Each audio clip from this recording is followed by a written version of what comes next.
Hope you guys are having a fantastic day. If you haven't met my co-host, Mr. Joel Kaplan, feel free to go back and watch the replays.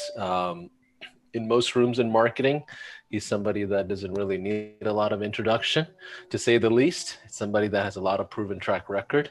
And I asked him to come into our ecosystem and elevate our high-level agencies to a different place when it comes to sales and prospecting.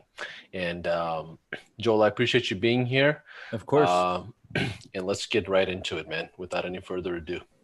Let's do it. First things first, not sure if you guys noticed the background change. I am taking today's call from my house. So we don't have a really nice mic, but you guys are going to have to live with that. With that in mind, I wanted to get a quick roll call. How many of you guys went back and caught the replays and are all caught up? If you're all caught up on day one and day two, drop a 1 below. If you're not caught up, if it's your first day joining, drop a 2 in the chat. Okay, it seems like most of you guys are all caught up. If for some reason you're not, I saw Len, Raheem, there's a few 2s. I'm going to drop the YouTube link. Yeah, if you're not caught up, you're going to start feeling left behind a little bit and out of context. So highly recommend to go back and watch day 1 and day 2. It's on the YouTube channel, the high level YouTube channel. Highly recommend you go back and watch those 2 days after today's training so that you can get all caught up. Hopefully that sounds good with you guys. The only other recommendation or thing that I would love to ask you guys, who's finding value in these trainings so far? If you're finding value, give me a thumbs up, drop a 1 below. If you're enjoying these trainings, show some love. And I would absolutely love, the only thing I'm going to ask of you guys, if you're on this training, I would love for you to tag me in your stories and tag High Level as well, just to show some love to the High Level family. And to me, for me, it's @official Joel Kaplan. Paulson, I don't know the exact handle for High Level, but guys, tag us in your stories. That way we can tell the world that we are doing this event. I want to spread the fact that we are doing this for the next 10 days, or like at this point, 7 days, as much as humanly possible. So show some love on that. Tag us in your stories. And with that in mind, let's dive in. Let's see. First things first, guys, I wanted to do a quick pulse check. How's everyone feeling? How's everyone doing so far? Any burning questions that you need to get answered? Before we dive into content for day 3, I just wanted to check in and just see how you guys are feeling, where you guys are at. And so go for it, Landon. Okay, so I'm selling a software as a service, and the problem I'm running into with, which I've actually found the niche that I want to work with, which is realtors. But since I'm selling the software as a service, does it matter what niche I'm working with? It does. Yeah, 100%. Okay. All right. Yeah, the answer is yes. Okay, thank you. Yeah, I would definitely niche down, Okay. Someone asked that yesterday, if I'm doing just Google review management, should I niche down? What you see a lot of the SaaS companies do is they pick one niche, they go all in on that niche, they capitalize that niche, then they add on new niches. Okay, that makes sense. Okay, yeah, thank you. Some of the biggest like SaaS, there's like Review Wave or Patient Pop. All those people started with one specific sub niche and then they moved out and expanded. Keep in mind with realtors, you're not going to have to do that pretty much ever because there's so many of them. Okay, thank you. How many of you guys picked the niche since yesterday? Give me a show of hands. How hard was that to make that decision? Did you guys like the urgency and the accountability in making guys pick within 24 hours? I'm glad we got that out of the way, because if not, you guys could have spent like weeks on this.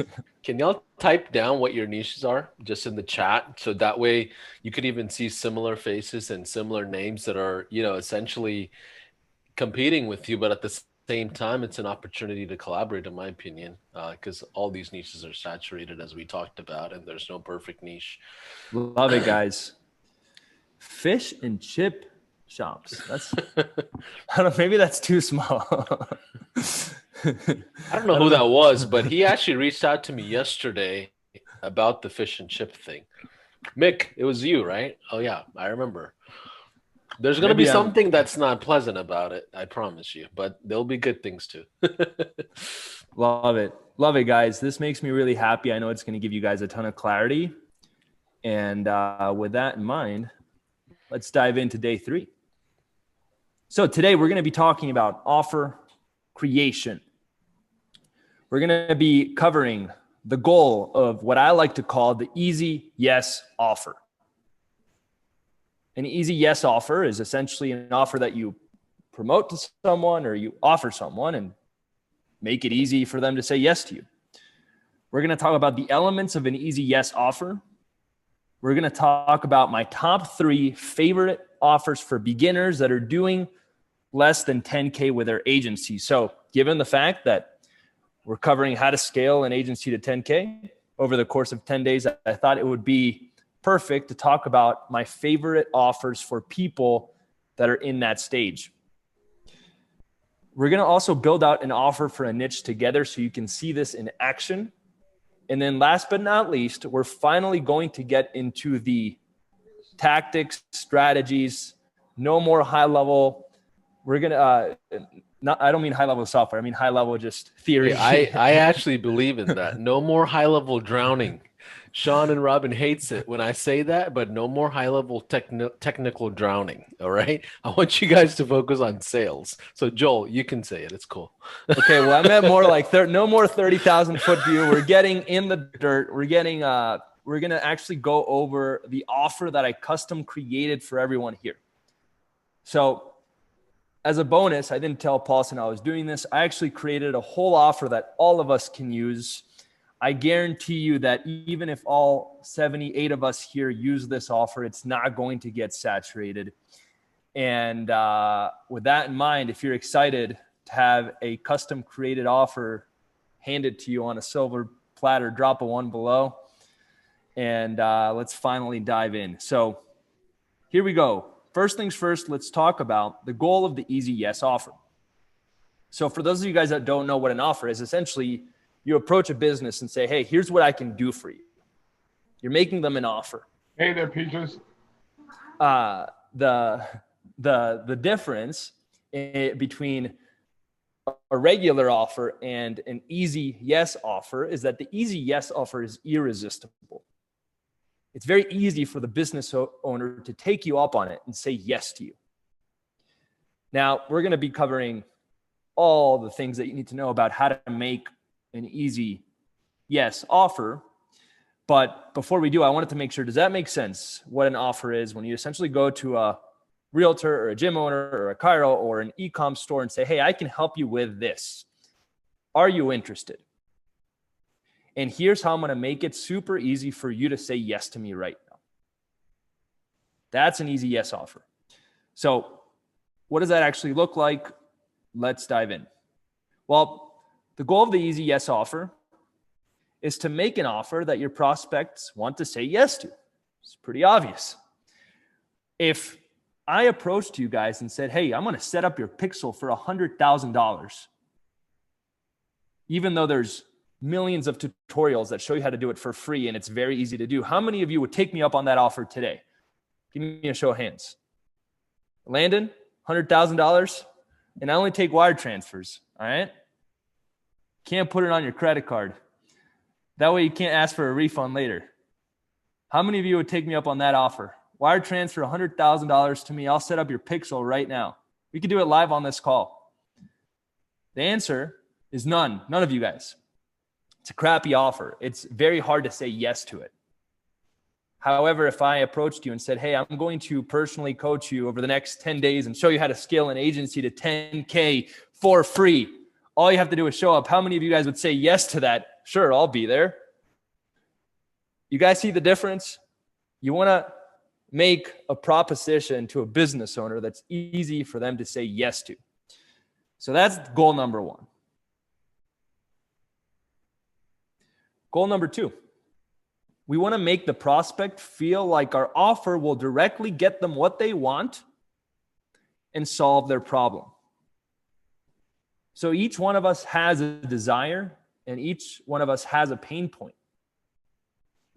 We want to align our offer, what we're telling the business owner we can help them with their desires and with their pain points. Now, obviously, a chiropractor that's in the top 1% that sees 1,000 patients a week is going to have very different pain points than a chiropractor that's seeing 80 patients a week, or a gym like Gold's Gym, which is a huge franchise, is going to have a very different pain point than a local CrossFit box that's operated by one person.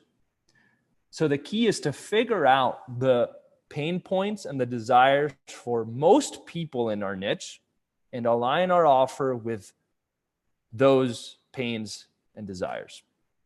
So for example, how many of you guys struggle with getting appointments for your agency and turning them into closed clients? Give me a show of hands. No shame, no shame. It's the two biggest pain points for digital marketers. It's one of two things. I don't have enough appointments, or I have way too many clients and I'm drowning in my own business. Those are the two biggest ones. So, for example, when I coach marketing agency owners, all of my advertising, all of my marketing is focused on solving those two problems. So the key is to figure out what are the common pain points and desires of your niche, and then aligning your offer with those pains and desires. The last goal is to figure out what your clients want and need and offer it to them. So I actually don't believe in just making offers out of thin air. I actually want to do some research on what my niche wants. So for example, let's say I'm working with realtors, or actually let's do a better example. Dentists. Dentists, for the most part, do not have a dedicated front desk staff member to just handle leads. They don't. That's just something that they don't have. And a lot of the times what happens is we start working with a dentist and we just pile on way more work on the front desk assistant that's already there, that is already at 80% capacity. So you're setting up the client to fail. So for example, I could offer them, hey, what I'm actually going to do is I'm going to hire a team, or I'm going to hire a team member to support you and follow up with all of your leads. So I'm going to generate the leads for you, and I'm going to have someone there to follow up in conjunction with high level. That way, your front desk staff, all they have to do is call to confirm the appointment the day before and call them an hour before the day of to remind them. So my offer is aligned with what they want and what they need. So now you might be wondering, how do we do that? What goes into an easy yes offer? Now I'm going to break down the elements of an easy yes offer, but before we do, I want to give you guys a quick note. You absolutely don't need to hit on all of the elements. And to jump ahead a little bit, you also have to keep in mind, when you're a beginner, you're going to need a more powerful offer that's even easier for people to say yes to you, because you don't have social proof, you don't have case studies, you don't have referrals. So the more and more advanced you get, and the more social proof you have, and the more case studies you have, and the more proof of results you have behind your agency, the less crazy your offer has to be. Because at that point, people know that when you say you're going to help them, there's proof in the world that you can deliver on that promise. So for example, George and I were talking over Messenger last night, and he was like, Joel, like, I've been retaining my clients for years. Why do I have to launch a crazy powerful offer? Like, well, the reality is you just need to showcase all of those results to people, and that's what will get them to say yes. You don't need to rely as much on a crazy, irresistible offer. But if you're just starting out, why would someone pay you $2,500 a month when the offer is crappy and you have no results to show for it. So I did want to throw that disclaimer out there. Before I dive into the elements of an easy yes offer, I know this is kind of complex. This is probably the most kind of like complex day we'll have, but it's still really important. Any questions? Does that make sense so far, what I've spoken about up to this point? Joel, can I share something real quick? Please, please. So this may not be just relevant to just the beginners, right? Joel, I don't even know if you know this, but a couple of months ago, one of our high-level chiropractors called us. We're crushing it for him, right? We had no issues with this guy ever. And he said there's this girl that reached out to him, and her name was Ashley.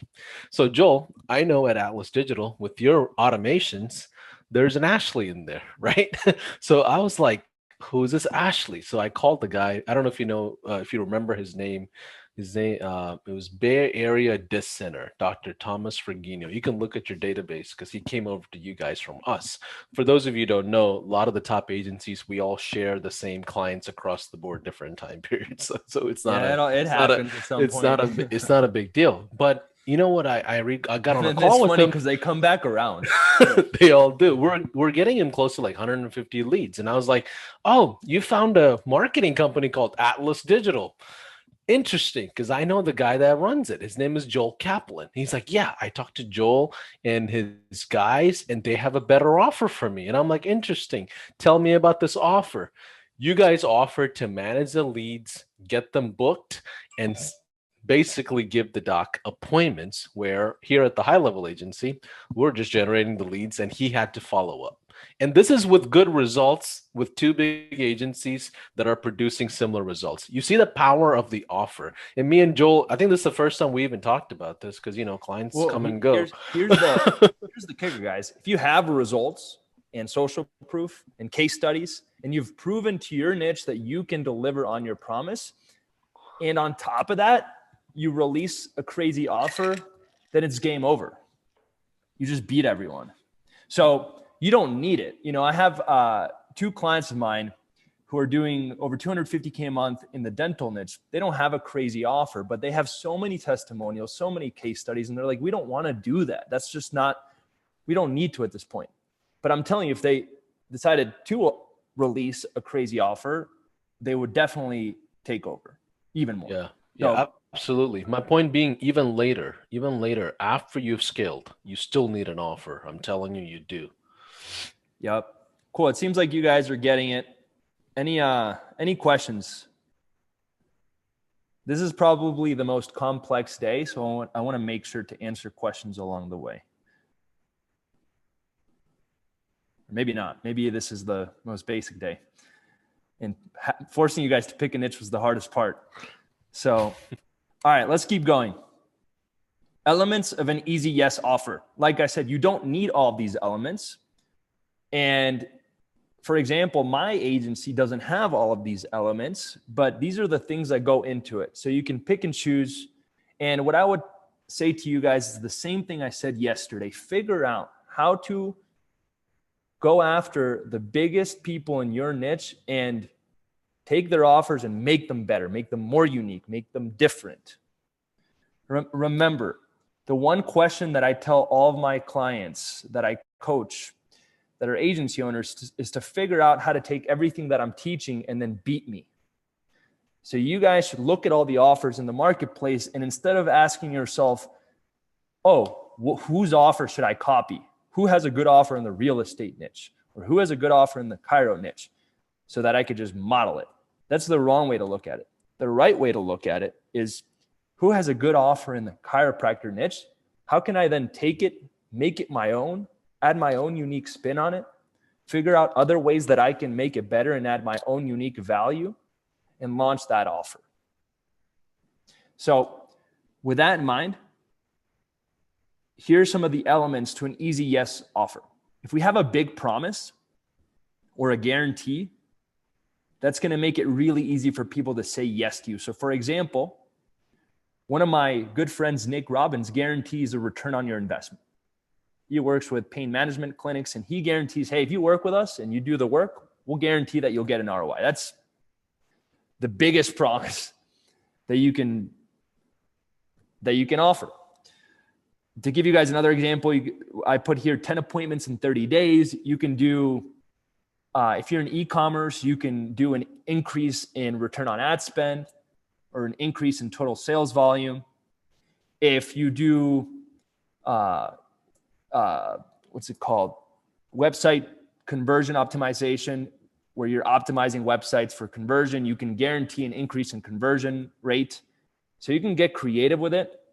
But the key is to make a big promise. The most famous ones for lead gen agencies are going to be leads, appointments, and people that show up, that walk through your door. Those are going to be the top three. Another element of an easy yes offer is the risk reversal, removing risk. So the idea is we're going to go out and make a big promise, but we're also going to remove the element of risk. Because again, if there's no risk, guess what? It's easier for someone to say yes. So if I told you, hey guys, I'm going to promise you to help you get 10 new agency clients. And if it doesn't work, I'm going to give you a full refund. That's a no-brainer offer. That's very easy to say yes to you. I'm giving you exactly what you want without any risk. So element number 2 is risk reversal, removing the risk. For example, you could say, if this doesn't work, we'll give you a full refund. If this doesn't work, we'll work for you for free. If this doesn't work, you'll get our team to cover your ad spend until we make this work. That's element number 2. Element number 3 is the unique mechanism, introducing something new into your offer that makes your system work just a little bit better than everyone else.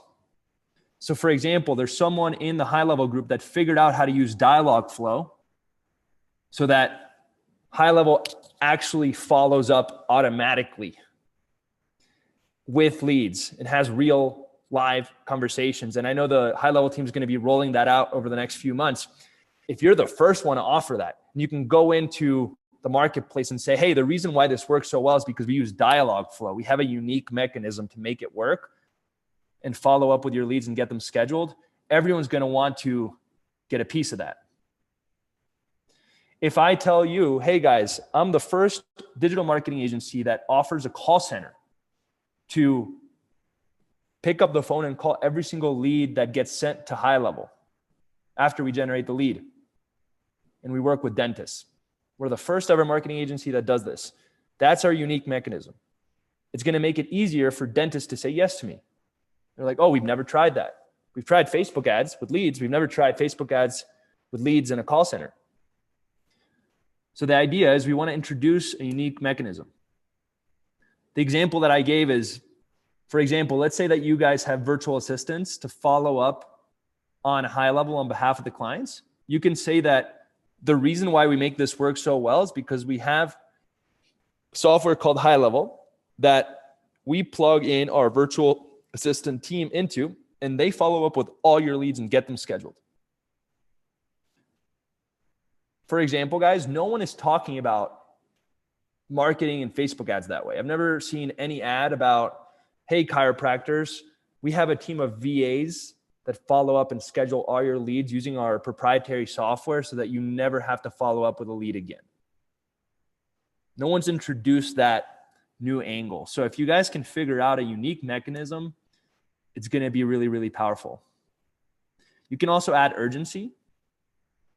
For example, I'm going to give you guys a quick little hack that I share with my students.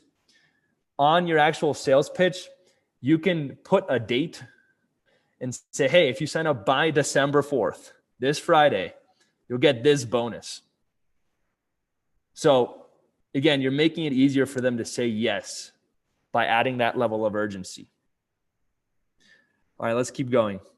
You can also bundle certain things. So for example, I have one of my really good friends. His name's Kyle. He's amazing at SEO. What he does is he tells the clients, hey, I'll actually run your Facebook ads for free if you sign up for my SEO services. So now they're getting 2 for 1.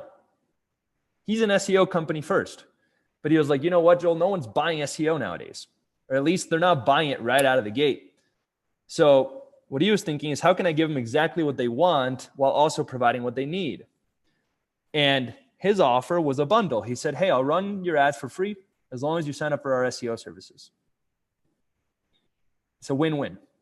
And it's a lot easier for someone to say yes to. If I approached you guys and said, yo, I'm going to run your ads for free and you're going to get ranked in Google Maps, it's going to be easier for you to say yes to that than just Facebook ads, for example.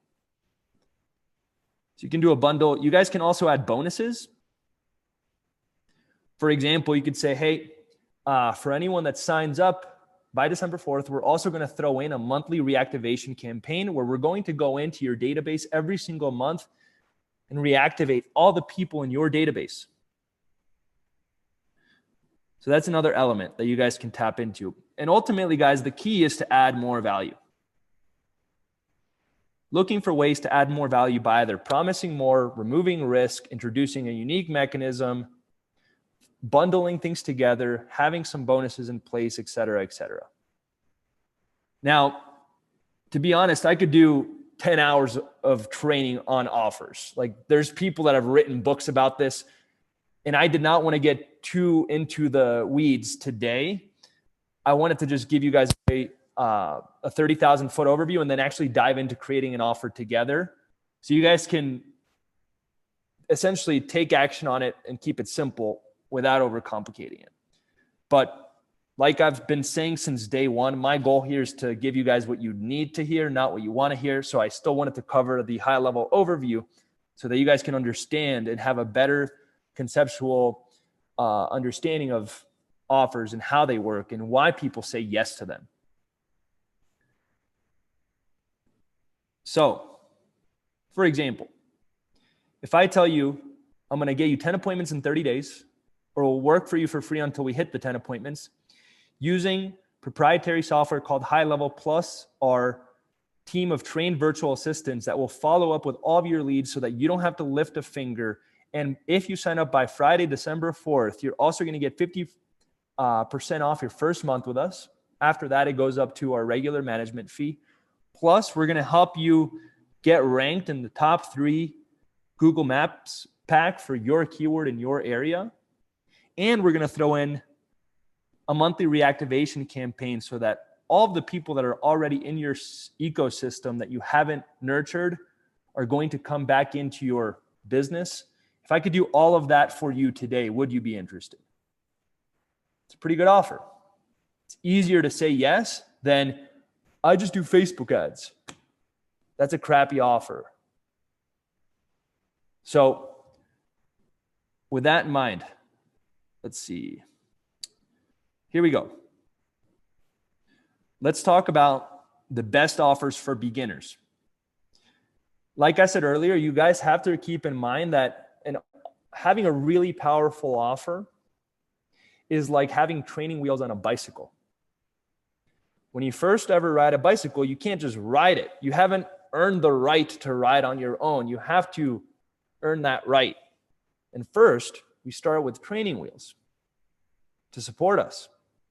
So at the beginning, we need more support. Our offer has to be better, or else no one's going to say yes to us. If I come out of nowhere into my niche and approach a chiropractor and tell them they have to pay me $10,000 for me to run ads to them, but I have no proof, no case studies, no references, they're going to have no reason to say yes to me unless I make it more irresistible. So at the beginning, it's really important to rely on the training wheels, to rely on the offer. And as you scale, and as you have case studies, and as you have social proof, and as you have results, and as you have referrals and references and people that will vouch for you, if you have an offer, awesome. It's going to make it easier for you, but you absolutely don't have to have an offer. Because at that point, your brand has taken over. And people are buying into you because of you, not because of the specific result that you're promising them. For example, people buy into Gary Vee, and huge corporations pay him hundreds of thousands of dollars because of who he is. He doesn't need a special guarantee. They want to work with Gary. So if you have a lot of social proof, a lot of testimonials, a lot of case studies, a lot of word of mouth happening, you don't need to rely on a crazy offer as much. That being said, like Paulson said, if you can also do it, it's a no-brainer, because now you're going into the niche and saying, hey, not only do we have all these crazy case studies, we also can make you this amazing offer. And also, just want to add something to what you said, Joel. I know some of you in here are not necessarily all digital marketing agencies. Some of you are in here that came from an industry, you ran a franchise, or you're an SMB of some sort of an department or whatever it is, and then you learn marketing over the last little bit of time, and now you're like, you know what, I've got a marketing tool, I can go sell it. But here's what I would recommend: you running one location or a franchise does not make you an expert in the industry. I love you guys. I'm gonna tell you how it is. You're not an industry expert. You're a location expert of what you do. It works best for your team. And maybe you even got to 7, 8 figures. It doesn't matter. You cannot assume that you can take the entire industry by storm, because what we're looking at when Joel's making this point, what he's talking about is your audience and the influence upon that audience, not necessarily just your expertise. So some of you that are in the franchise world and you're business owners, really look at the mirror and decide whether you really have that kind of a leverage. If you do, great. You're far ahead than most people. Take advantage of it however you can with your angles, right? But running a small business is not that different than running a marketing agency, right? So be careful of how you decide whether you're an industry expert or not, right? Maybe you have more connections for the first like 10, 15, and then your leads die out. That's it.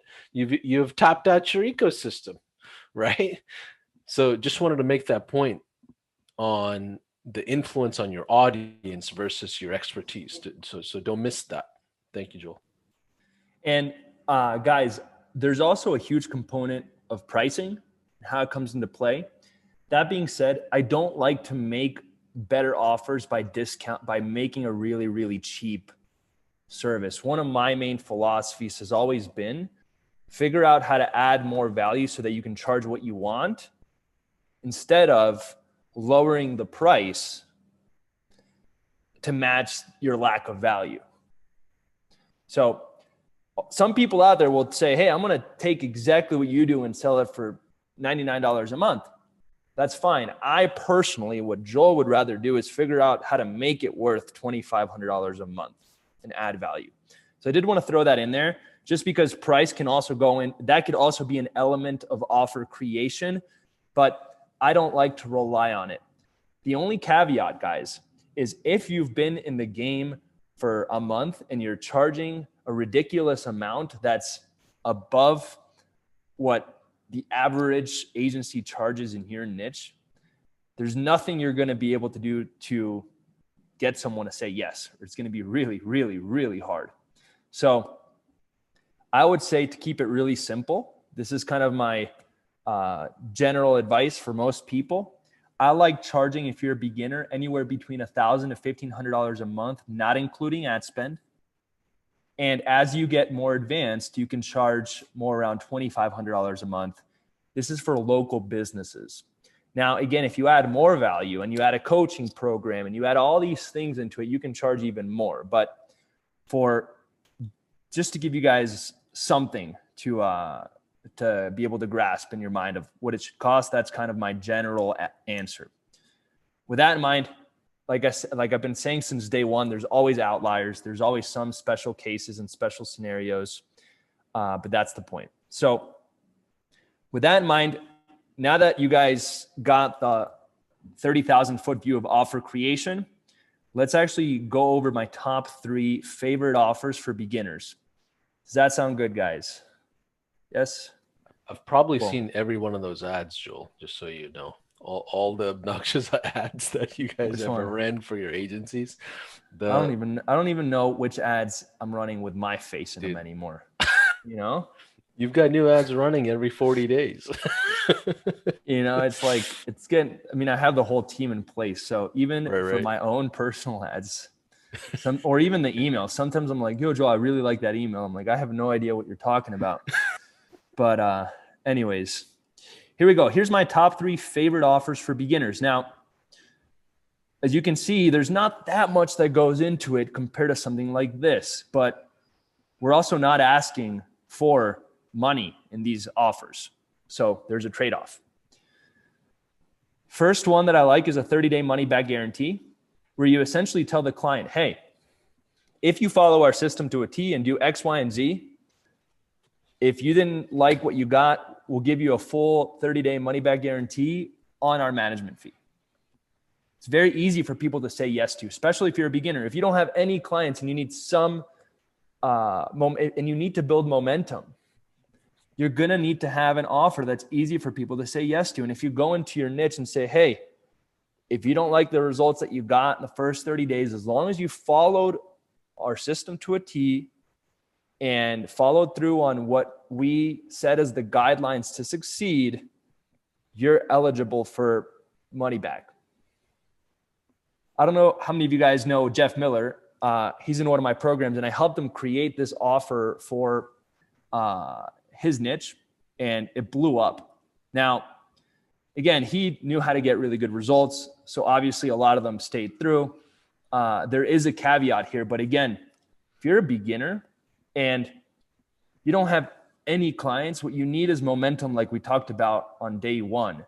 And it's better to have 10 people that are on your 30-day money-back guarantee offer than 0 people. Because out of those 10, let's say worst case scenario, only 3 stay on. Well, those 3 stay on. Now those 3 can refer more people. Now you have video testimonials. Now you have case studies. Now you can have a reference. Maybe you can even partner with one of the 3 and say, hey, can you be my main reference forever? And I will do your marketing for free. And now you've got a reference, and you'll never have to deal with can I speak with someone that's used the system objection ever again? So especially at the beginning, guys, you have to be willing to give more than you take. That's kind of the takeaway here. All of you guys want to take when you haven't earned the right to take. Even I did crazy offers at the beginning, and I had years of Google Ads experience, but I had never worked with chiropractors. I had never worked with dentists. So when I started out, I went and did free trials, and I would even tell people, you get the first 20 leads on us for free, then we start working together. So that's one that I like, 30-day money-back guarantee. The other one that I like for beginners, for people that have 0 clients, 7-day free trial. This is really more like a 3-day free trial and 4-day setup. So you make it really, really quick. You do 72 hours of actually running their ads. You make them pay for the ad spend. You get them crazy results. You do a lot of volume. So you ask for as much ad spend as possible. If you can get $1,000 for ad spend, do $1,000 in 3 days. And what's going to happen is you're going to overwhelm them with so many opportunities that they're going to be blown away, and they're going to want to continue working with you. That's the second offer that I really, really like for beginners. The third offer that I really, really like is the one that I'm going to show you guys today, which is database reactivation. So you essentially say to a business owner, hey, I'm going to get you set up on our database reactivation campaign. I'm going to help you land a ton of appointments from your existing audience for free. I'm going to get them booked. And then after I prove to you that we can do this and I can get you results, we'll start working together. Those are my top 3 favorite offers for beginners just starting out, so that, again, you can build momentum, get some experience, learn how to get results for people in your niche. And someone asked on day 1, what do I do if I don't know how to get results? Well, with an offer like this, it takes the pressure off of you, because you're removing the risk from them. And you can even be honest. You can say, hey, I've never worked with Chiro, so I want to do this for you for free for 7 days. You can be very upfront and ethical and do things with integrity and honest about where you're at in your business and still have the opportunity to earn their business. So at the beginning, it's really important that you give more than you take to get people to say yes. Those are my top 3 favorite offers. And that's pretty much it on that. I will say one more thing in terms of offers in general before we actually dive into building one out and going over the high level offer. If you do something crazy, like for example, my agency does 20 patients in the door in 60 days. If you do something crazy, you also have to create a game plan that they commit to follow, because marketing is a two-way street. And the more that it relies on them, you also have to set very clear expectations and let them know, hey, if you want this crazy result, here's what I'm going to need you to do. So for example, if you do a 30-day money back guarantee where it's willy-nilly, they can back out at any time, you have to tell them, hey, for you to earn the right to back out at any time, I'm going to need you to follow up with every single lead that we send you at least 3 times. I'm going to need your front desk to call the leads within 15 minutes or 30 minutes.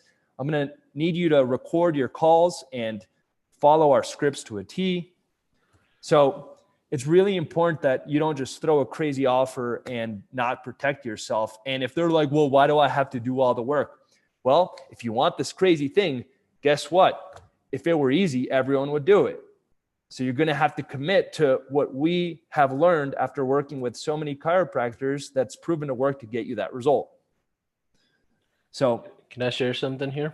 So yeah, one of the first times I tried this, I think it was like, I don't know, maybe 6, 7 years ago. I hit up LinkedIn when nobody else was on LinkedIn, and I said, hey, I'm a student nearby in the college university. I'm learning marketing. I would like to send you a couple of leads and show you that I can do marketing. I delivered the results as far as leads are concerned. And guess what happened? I did not know how to set those expectations on the contingency of my offer, right? I should have said, hey, my offer is I'm going to get you 10 leads. After that, it's a step up for you to invest into $1,000 package or $2,000 package. But I failed to do that the very first time. And you know what this dentist told me? He was like, hey, man, yeah, cool. Nice job. And I'm like, wait, what? That's it? Like, you're just going to compliment me? What's next? And I'm like, I'm trying to earn your business. And he's like, well, you told me you're going to get me leads. And you did. And what else is there? And I'm like, well, we had an expectation, we had a contingency, which was if I do this, then that. And I learned the second time that I'm going to have it in writing. I'm going to let them know this is the actual offer, because what I had to do with that first person was enter into a new sales cycle. I don't want to enter into a new sales cycle. I want to stay in the first sales cycle that I came in with an offer, and I'm going to close this guy based on my first offer. Otherwise, I have to guess what? Hey, John, nice guy. Let's jump back on another Zoom call. Let's talk about marketing all over again.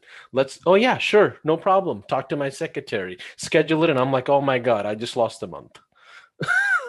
Because I didn't set the contingency of my first offer. So this is a slippery slope in how you present this. yes. Just so you know. You guys have to keep in mind, one of the biggest flaws in the marketing agency model is that it assumes that the business owner is really good at business. It assumes that, hey, if we just do what we need to do, they're going to get great results. But that's a huge error to make. And it's a huge assumption to make, because the reality is most business owners are bad at business. So if we're going to promise them something crazy, we also have to protect ourselves and help them level up to being a better business owner. That's why, for example, in my agency, I do a hybrid of marketing services and coaching to help them actually level up as business owners, so that then they can actually get the result that we promise. And that should be your ultimate goal. That's kind of like the dream of the agency space. If you can do really good marketing and also be a consultant and an advisor to your clients to help them level up so that they can actually thrive on your marketing services, that's the end goal. That's what I like to call the Tesla of agencies. So without getting too far into the weeds, let's see. Does that make sense so far, guys? Drop a 1 below if it does. If I'm losing you, drop a 2. I want to be, you can be honest with me. You don't have to just drop 1s out of love. If I'm losing you, drop a 2. Clear? Cool. All right. So first, let's go over the high level offer. Here's the one that we're actually going to teach you how to promote and roll out and build messaging for and build ads for. It's pretty powerful. It's going to be really easy for people to say yes and for you to all set yourselves up to land a lot of clients, whether you're a beginner or advanced. So I wanted to make this offer so freaking awesome so that if you're a beginner or you're advanced, you can run this and get clients. So if you're just starting out or if you're at $250K a month, you can still run this offer. And it's a really, really, really good offer in terms of getting people to say yes. So with that in mind, let's dive in. Go high level offer. Don't pay me a single dime. We'll set up your first database reactivation for free. We'll follow up with all the leads for free. We'll guarantee 10 appointments in 10 days with 0 ad spend. Once we send you those 10 booked appointments, we get started. Who wants to do it? If you approached a chiropractor and said, hey, Dr. John, here's what I'm going to do for you. I don't want any of your money. Let me just start there. So you might be thinking this is a sales pitch. It's not. I don't want any of your money. I don't want you to pay me a single dime until I prove myself. Here's what we're going to do, Dr. John. I'm going to get access to your database, and I'm going to set up a full database reactivation campaign for free. You don't have to pay me anything. Once we launch that campaign, I'm going to follow up with all your leads. And over the course of the next 10 days, I'm going to get you 10 booked appointments. That way you can see that this works. That way you can see that I'm not full of crap and I know what I'm doing. And once I get you the 10 booked appointments, then we get started. At that point, you'll have 2 options. You can either sign up just to the software to get access to the ongoing reactivation and follow up for $297 a month or $499 a month, or I can also drive traffic for you and really give you our full-fledged marketing system for $1,500 a month. That being said, if you get started right now, here's the urgency, and we skip the 10 appointments in 10 days for free, I'll give you a sweet deal.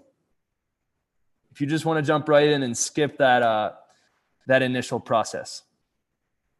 So, Dr. John, or actually Dr. Paulson, what do you say? Let's get started, bro. You know what's funny is like we didn't even talk about this, Joel. This offer that you just Dr. talked Paulson, about. what card would you like to put it on? MasterCard or Just Visa, kidding. right? No, we don't need a credit card. Like I said, you don't have to pay me a single dime. You just got to fill out an onboarding form. Does that sound fair? What's funny? Put your wallet away, dude. That is a no obligation offer. Like, what do you got to lose? If you're a business owner and you hear that, what do you got to lose? I'm gonna get 10 new clients, customers, patients, visitors in my restaurant, whoever. I'm gonna get more fish and chips sold in the next like 10 days that I didn't even plan on, right? And the reason, Joel, I don't know if you know this, but at the high level agency in the beginning, when we decided to like scale this a couple of years ago, one thing that Robin, Alex, I don't know if Robin's on here, but he can probably chime in. But one of the things that we weren't good at, we're so technical oriented, we weren't good at sales and marketing and prospecting. We were absolute garbage at it, right? So how do we scale to like almost 400 plus clients? We partnered up with other sales agencies across the planet. We have about 4 or 5 essentially shell sales agencies that literally does all the marketing and sales for us. And guess what offer all those agencies run today? Is the one Joel talked about. It's the one Joel talked about. So even without me and him even talking about this, I already know this works because we're in almost every medical industry doing this with 4 other agencies who are sales partners. Now, I just let some top secret out of how we scaled it to some serious numbers. That's what it takes from 100 clients to 250 clients. And that's what it takes from 250 clients over to, like, I think we're at like 440 or something like that today, right? But we could not have we can't climb outside of like 150 clients into any further without partnerships. It doesn't happen. So I don't want to go too far off on it, but this offer has worked across most first world countries, across at least 4 continents. I know for a fact because we run it right now. Guys, this is like such a good offer. No one's going to say, I mean, you have to really be bad at sales to get someone to say no. If they say even if no, they're working with another you. agency, you could say, hey, that's no problem. This is totally separate. Exactly. If they say no to this offer, put your wallet away. I don't want to see your wallet, okay? Right. I just need you to fill out an onboarding form. What email should I send it to? Joel, if I said no to this offer to you, what would be the biggest learning point for you on this as an agency offering this? Like I said, guys, what did I say on day one? What is the thing that all professional athletes in the world do that all entrepreneurs don't do? Practice. I would say get on a daily sales practice squad with 2 or 3 of your agency friends or marketing friends and review the call, figure out what you could have done better, and practice. You can go learn, that's fine, but you also have to, just like going to the gym and shooting the basketball. I can watch YouTube videos about basketball all day, but if I don't ever pick up the ball and shoot it, and then shoot it again, and then shoot it again, I'm not going to get better, no matter how knowledgeable I am about shooting. So don't wear your 2-piece suits to talk to your landscapers, guys.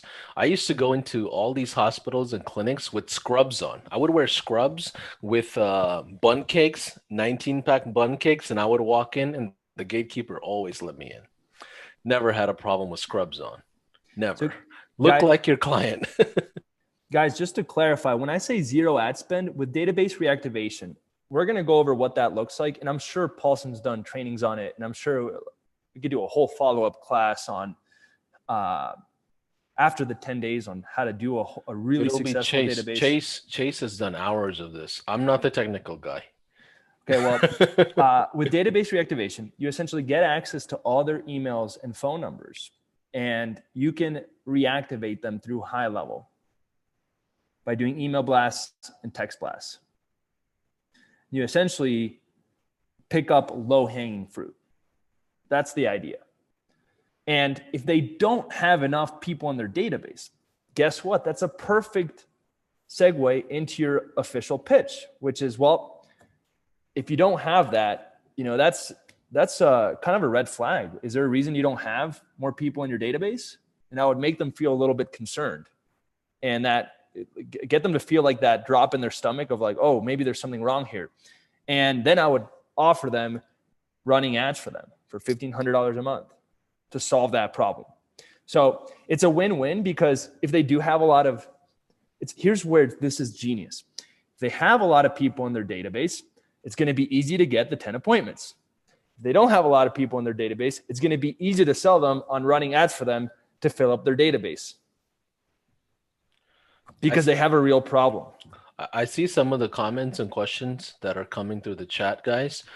Some of you need to go back and watch the mindset section on the day one, right? There is a mindset thing when it comes to these things. You cannot walk in and just ask a random prospect, hey, let me see your database along with your social security number and your wife's address and your entire finances. That's what you're asking. They're not going to give it to you, right? Nobody in their right mind is going to give it to you. My angle is always, hey, Robbie, nice to meet you. I like to do a retention campaign for your existing customers. And that's it. Guys. And let them do it. Let them do it themselves on a Zoom call if they have to. Don't even take the data for those of you that are in industries that are sensitive on data. Don't overthink this, guys. I will say this, guys. Someone said this doesn't work with businesses that are one-time customer cycle. You're looking at it extremely short-sighted. And I'm calling you out with compassion. I'm calling you out with love, and because I care about you and your success. Instead, you should ask yourself, how can I make it work for a business that only has one-time customer cycle? For example, you could do the exact same process of database reactivation, but to get Google reviews. If you get someone 50 Google reviews in the span of a week, they're going to love you forever. You're going to trigger their ego. They're going to feel really good about themselves. They're going to get all this love from people that have never left a review. And I've done database reactivations. This is one of the bonuses that we offer. And we've gotten at Cairo over 100 Google reviews in a week. And they love us. They're just like, oh my God. And the reason why is because you're triggering all the feel good emotions. Like when people say good things about you guys, you feel good. Imagine if you get 100 people to say good things about you guys. Then you say, well, look, this was just Google review. Imagine what I can do for you with our main marketing system. This was just Google review. This is easy. You're going to be blown away. So instead of saying this doesn't work for my niche, or if they don't have 100 leads, I can't do the reactivation. Ask yourself, how can I make this work? How can I level up as an entrepreneur to make this work instead of just hitting a dead end and saying this doesn't work for me? Like I said on day one, guys, I'm not here to spoon feed you.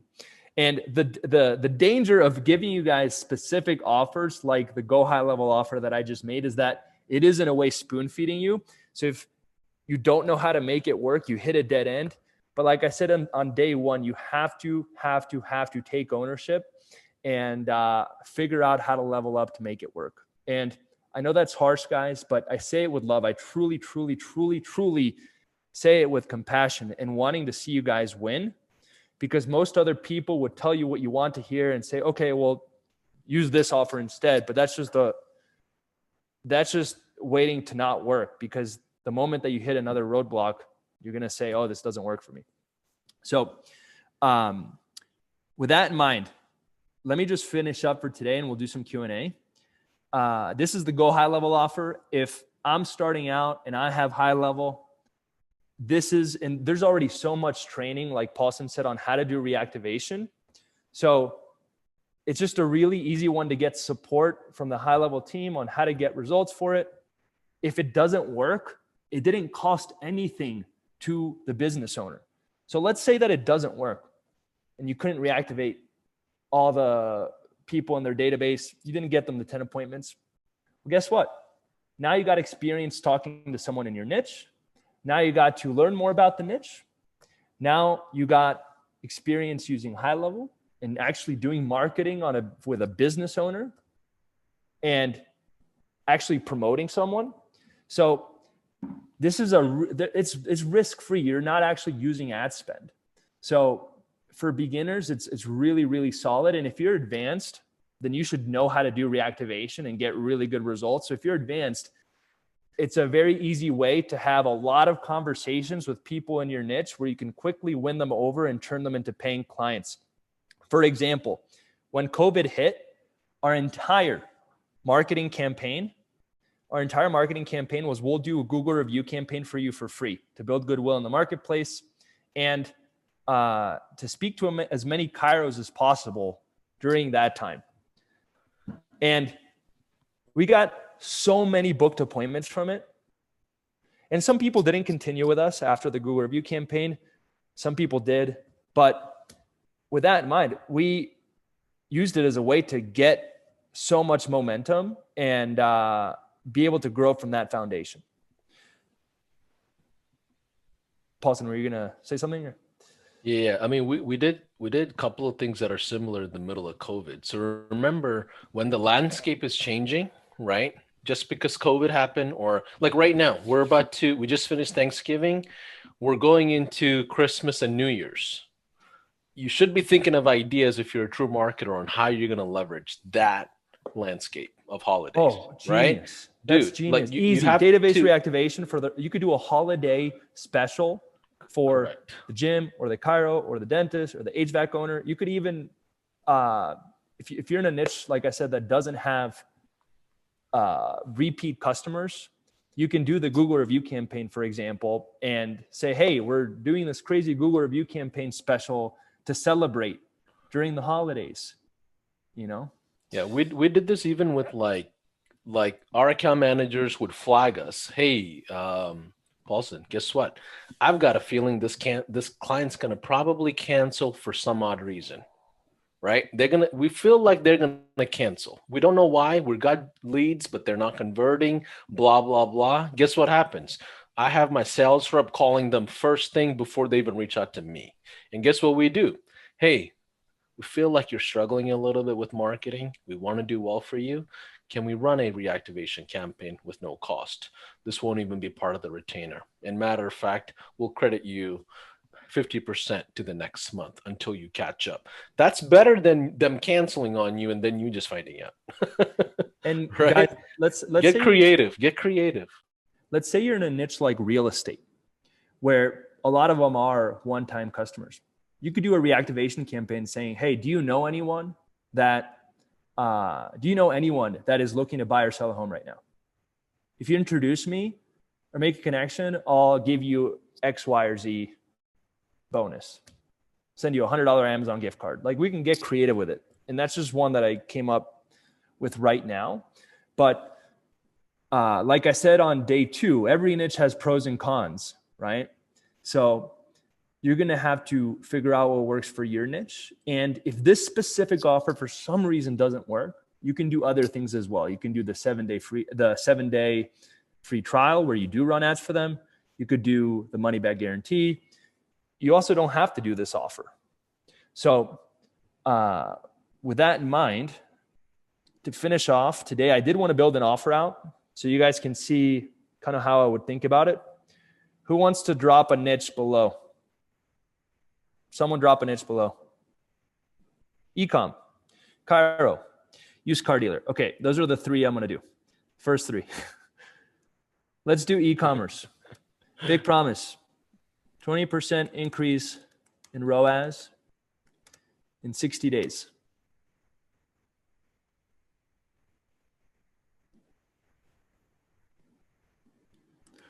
Or your money back. Maybe the unique mechanism is that you do a combination of YouTube ads and Facebook ads using our YouTube plus FB integrated system. And as a bonus, we will also do holiday email marketing.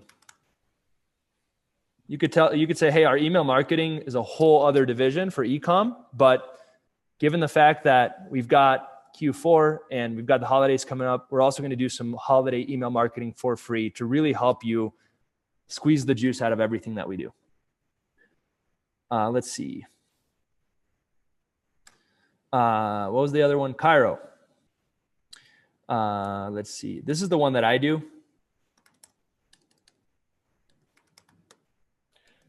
Hey, some of you that are asking, how can I find the other agencies and figure out an offer?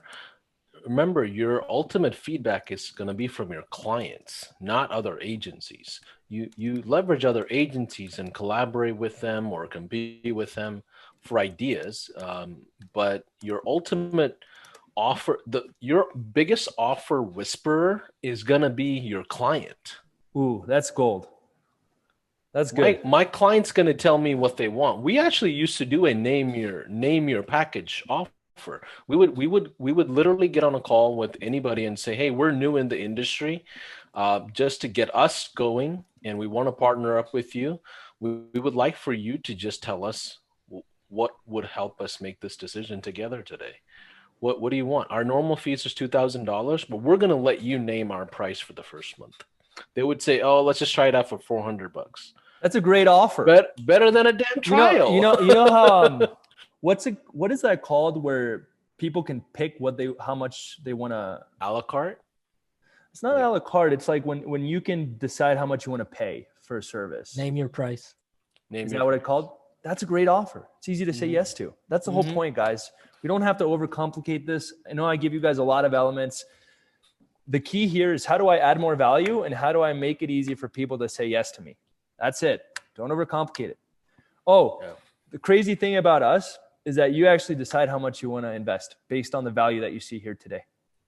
Obviously, a minimum of 500. The top people, you can say something like the top people pay us $3,000 a month. The minimum is 500. Most people choose a sweet spot of about $1,500 a month. You get to pick.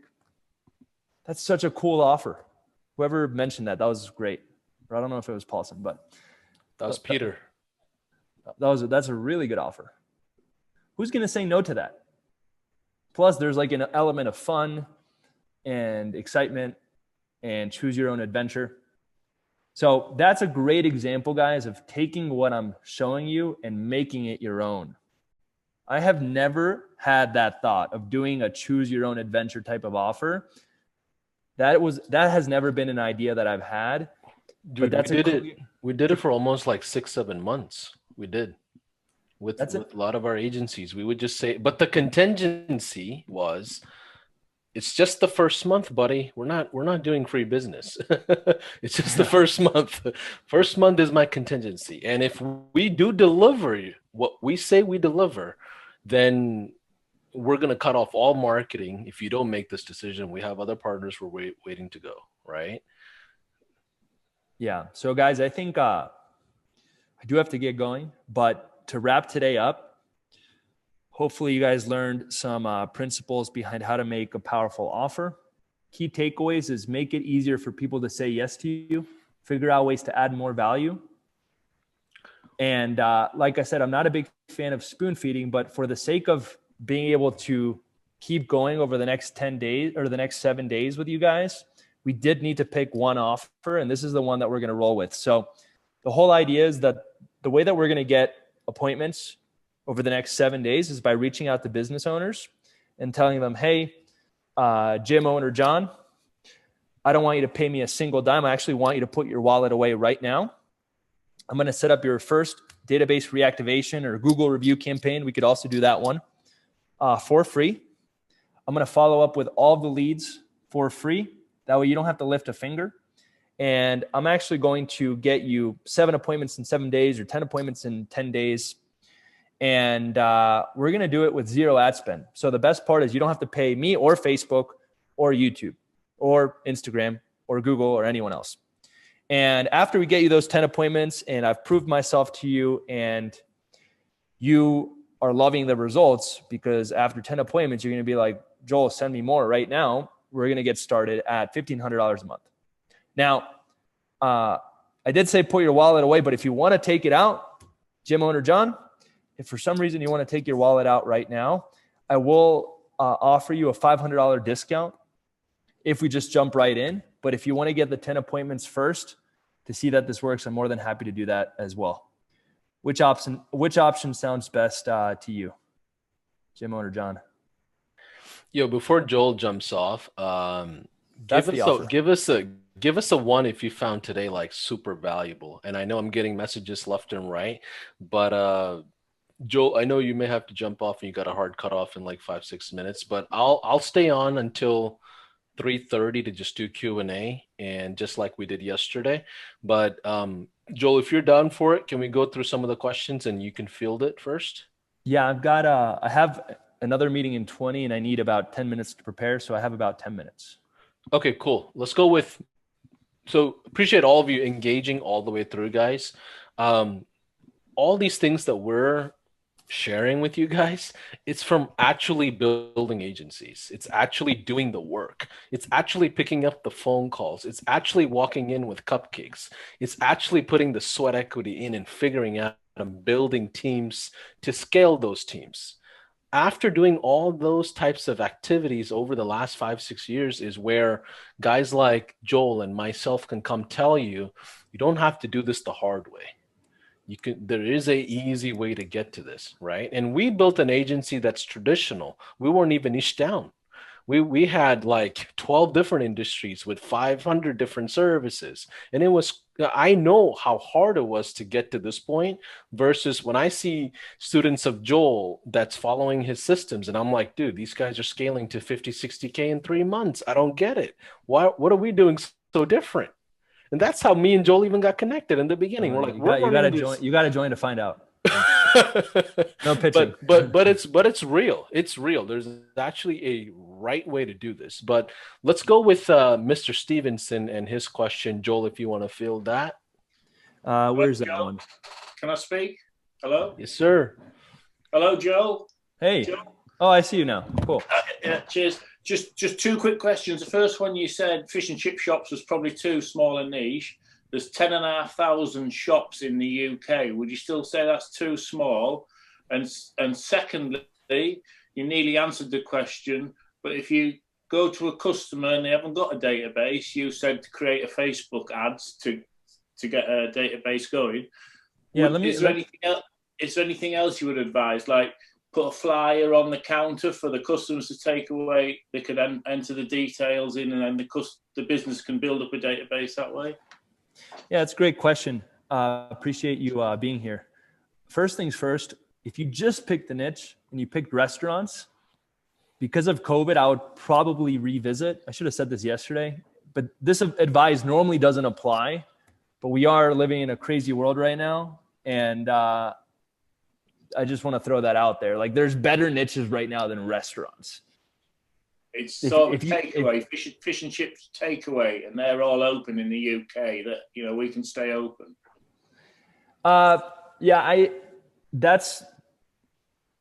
So you guys are open, like?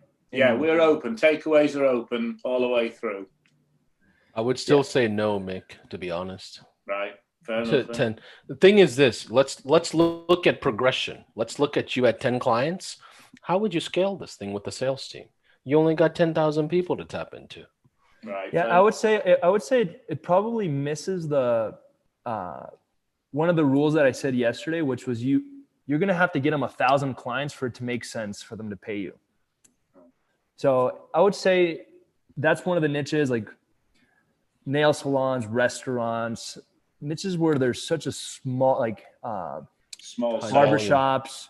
Yeah, you would have to get them so much volume every single month forever for it to make sense. So the only way to make this work, like for example, I don't know if you guys know Jordan Key and Katie White.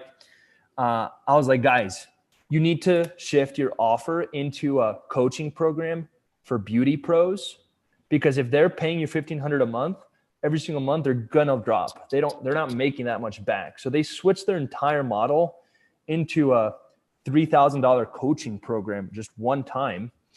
But that's more advanced. Like you have to be ready to coach someone too. So you can't jump into that offer as a beginner. You have to be advanced. So there are ways to make the restaurant niche work. There are ways to make those niches where you have to get thousands of clients for them work, but you have to be a little bit more advanced.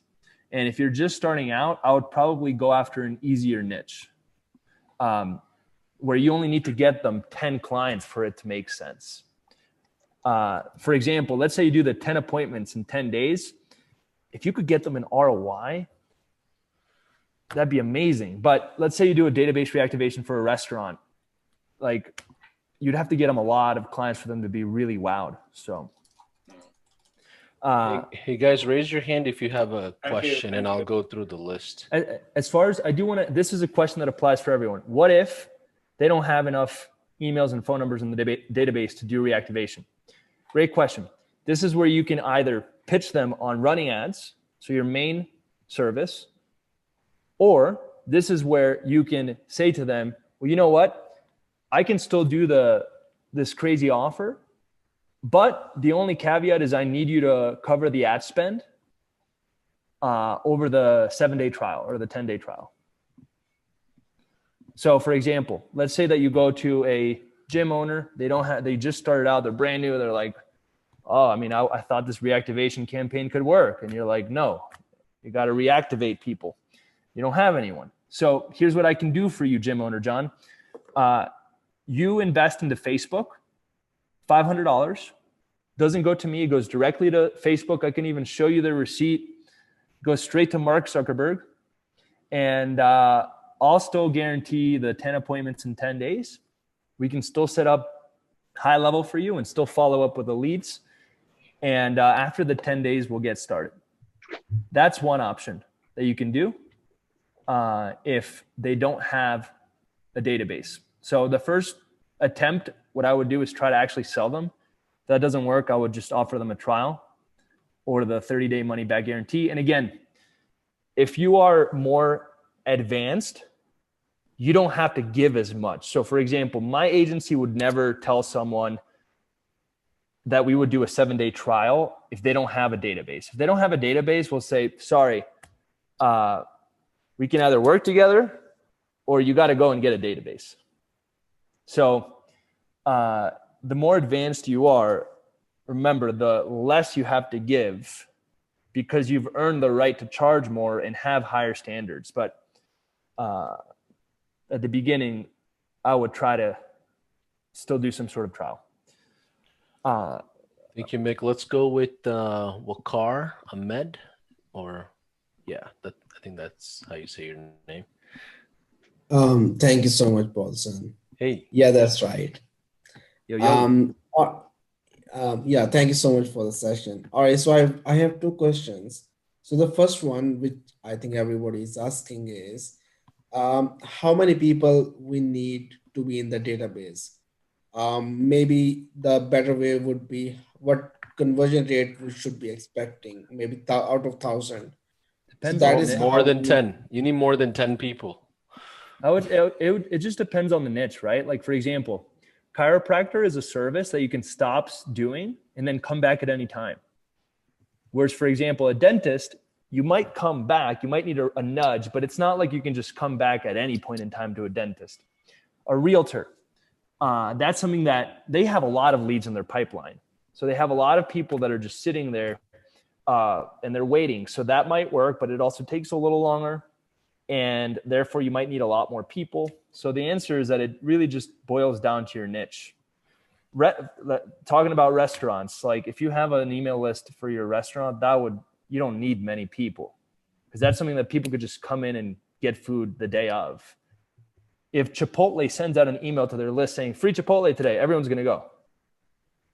If a dentist sent out an email to their list, doesn't mean that everyone's going to go get a teeth cleaning. So again, I wish I could give you, I would say at least 100, just to give you something. Yeah, one of the things we used to ask is the age of the database. Have you ever reactivated this before? Is this 5 years old? Did you scrape this and download this from somewhere? Or is it really yours? If it's too old and they've never done with it, they don't even have a monthly newsletter notification going out, we almost consider it that it doesn't even exist. Yeah, and I would say you can also, guys, this is where you can protect yourself. You can say, hey, you only have 100 people. To qualify for the 10 appointment guarantee, we need at least 1,000. I can still run the reactivation campaign, no problem, but I can't guarantee that we're going to get you the results that you're after. So that's another option, guys. Remember, one of the biggest mistakes most marketing agencies make is that they assume that the business owner is ready to really squeeze the juice out of your marketing. And the reality is most business owners aren't prepared. So you have to set those expectations and educate them on that. Let's say they have if they're like, well, I only have 50 people in my database, why can't you guarantee results? You should educate them on why that's impossible. Doesn't mean that you can't do it, and you might get them 1 or 2 appointments or 3 appointments, but you should also protect yourself. Yeah. Also, Waqar, you asked about conversion rate. That's too early. Like you shouldn't even worry about conversion rate before you even go out and do any sales and prospecting. Even after ads are running, how much does it really matter? Right? Yeah, I would say, guys, if you go back to day 1, we talked about taking the first step, setting and closing appointments, not being reactive more than proactive, taking action, waiting for things to happen, then taking more action. Like I could sit here and we could predict the conversion rate for every single niche on the planet and how many emails you would need. But the best way that you'll ever find out is by going out and doing this for 10 people in your niche. You're going to know way better than all of us here how to actually make a database reactivation work. Steve or Chambo, let's go with you, my man. If you guys want us to field any Q&A questions, just click on the reactions and I think you can raise your hand and we'll go through that. Joel, you got to go, right? I got to run. Appreciate Okay, you guys. Great Sure, training. buddy. Make sure to tag us in stories if you haven't already. Would really appreciate that. And I'll see you guys tomorrow for scraping. Thank you, sir. So hey, I'll take on a few questions before we jump off as well. I'm going to stay on for another 10 minutes if that's okay. Steve, go ahead, buddy. How you doing, my man? Pretty good. Good. Hey, quick question. So if your niche is chiropractors or whatever it may be, how do you handle like exclusivity? So if I've got 15 chiropractors in my local area and I'm marketing for all of them simultaneously, targeting customers in that area. Who told you it mattered? Well, I guess, well, based upon my experience, I've had, doing marketing in the past, I've had business owners want to be exclusive. Because if you're going to be marketing to the same area at the same service, or maybe that's not a challenge. It doesn't. If you're, it's not a challenge. If you're running the same exact creative with the same exact offer, with the same exact reputation and branding around it, then yeah, I can see how if you're within like a 1 or 2 mile radius, it would matter. Even then, I would still run it to see what kind of performances happen, because guess what? People pick 2 dentists and 2 chiropractors in the same shopping complex. We don't do exclusivity at the high level agencies. We never thought it mattered, and we've handled millions of dollars in advertising spend. Now, if you're running the same exact campaign, I can see how that can throw things off a little bit. Even then, it's a misconception in most industries for what I feel. If you're now, here's where it would matter. If you went into a small little town in the middle of Kentucky with 5,000 people, and then in that scenario there's 15 chiropractors, then I would say select the ones that are further apart just to make life easier for you, because you're going to tap into the same 5,000 people. I could understand how that would be a bit more sensitive, but if you're starting out or you're a beginner in any way, shape, or form, take the layups. Stop shooting threes and half court shots, guys. Take the layups, right? The layups are going to be, hey, this guy has better reputation when I look at the reviews versus that guy. If I go to a chiropractor and his reviews are ugly, why would I want to do marketing for this guy? I'm going to struggle keeping his patients anyway, right? So look at these things, but I would say it doesn't matter as much as people think, Steve. If you're running the same exact creatives with the same color, same headings, same offers, but if you have the same offer, 2 different creatives, it's not going to matter that much. And we've done a lot of advertising, Steve. I can tell you firsthand. Perfect. I've got clients in the same office that we're running. So I'm assuming because I'm new. Okay. So I am new to this space, and so I'm assuming that you would start in your own backyard, but in order to scale, this is nationwide. I recommend even worldwide. If I'm working nights and I know Australian clients are up, I'm going there because that's my hours, right? So it doesn't, the cool thing about marketing in this online space is it's all online. So, if you understand that market, you can really do well. So I don't believe in the idea of, let me create this local presence. And I try to do that. I'm here in Texas. People are pretty friendly. I would walk into BNI's and Chamber of Commerce and Cufflings and blah, blah, blah. Found myself doing crap load of appointments. And all I got was a bunch of receipts for all the burgers I ate. no clients, right? So it doesn't, local presence is not, it's an illusion. If you are a big traditional agency like ourselves, we were doing print media, radio ads, car wraps, billboards. Like we would do literally anything and everything related to marketing. And for us, we were part of the Dallas social media. There was something. I think Robin was like the VP of one of the organizations. But even then, like, clients don't come just because we're locally there, right? You're much better off. Instead of you talking to 20 people at a BNI, you're better off sending 20 emails to 20 people anywhere. I truly think you don't have to have a local presence to build this business. Steve, Awesome. hopefully Thank you, that sir. helps. Yeah, man. Yes. Raheem. Rahim, let's see. I don't know how to say your last name. Hey, Paulson. Hey. Thanks for a great session. That was amazing. For sure. Gotta watch the replays if you weren't here. Yeah, I'm definitely doing that. Okay. So my question is, I'm really excited about the database reactivation idea, with Google reviews, and I have some ideas on how to implement it. But I want to know, does Go High Level provide any templates, or no? Okay, all right, that's fine. I'll figure it out. No. Yep. I mean, remember, if you just probably post in the Facebook group, somebody's going to probably reach out to you and pitch you on something, but there might be something good there that you got to actually take a look at. So most people are, they have some good stuff to offer. So I would say, figure out what those templates are. But honestly, when we first did our DBRs, we would simplify this down. I would literally get on a Zoom call.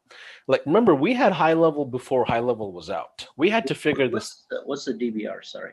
So database reactivation, which is the text campaign. Before, we had to kind of prove this before we told other agencies. We would simply just get on a Zoom call with the business owner and just tell them, hey, we've got a texting system. What do you want it to say? They would be writing for the next 30 minutes of what they think they're. Justin Pena, you there, right? Last time we talked, how simplified did I make those campaigns for you, just randomly, right? You see how very conversational, right? So Justin, initially with his DVR, he had this huge, long copy of everything that ever happened with this business and why they should come, links. I mean, it was loaded. I would call it fully loaded. It was loaded. All with custom values. And then what do we end up doing, Justin? Let's talk about it, just real quick, just to help people if you're okay with it. Yeah. We just cut all that out, started from scratch with just 3 text messages. I think originally it was. What were the words? What were the words of your sequence, if you remember? Yeah, the very first one is, "Hey, is this contact's first name?"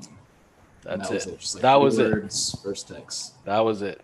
And that was from a huge long copy of why they should buy the services. And we went to, hey, contact first name, comma, hey, is this George? Hey, is this Travis? Hey, is this Peter? Because guess what?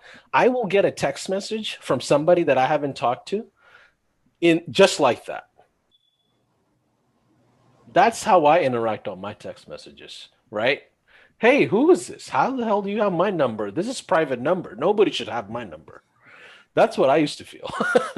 And that's what these people are going to feel on behalf of your clients, right? Hey, Eric, ? Who the heck is this? That's what they should feel. That's good marketing, right? And then you tell them, hey, this is Eric from XYZ business. You came in, wanted to just get your feedback on your experience. That's it, right? Hey, just so you know, I don't want to be too salesy, but would love to invite you in for a consultation for dental implants. And I would literally write, don't want to be too salesy. What does that do to a human being? I don't want to be too salesy. It just humanizes the message, right? We're all creatures of our environment, meaning how we absorb is how we really decide on things, right? So I want to read messages that I feel like my wife just texted me. I want to read the message from the dentist as if my wife went into the clinic and messages to me. Like, I'm like, oh crap, I don't want to miss my appointment and piss her off, right? So like, okay, let me just jump in, get that done. That's what I should feel from my copywriting. Does that make sense, Raheem? Yeah, it's amazing. I love it. Cool. Awesome. Thank you. Rudy without a last name.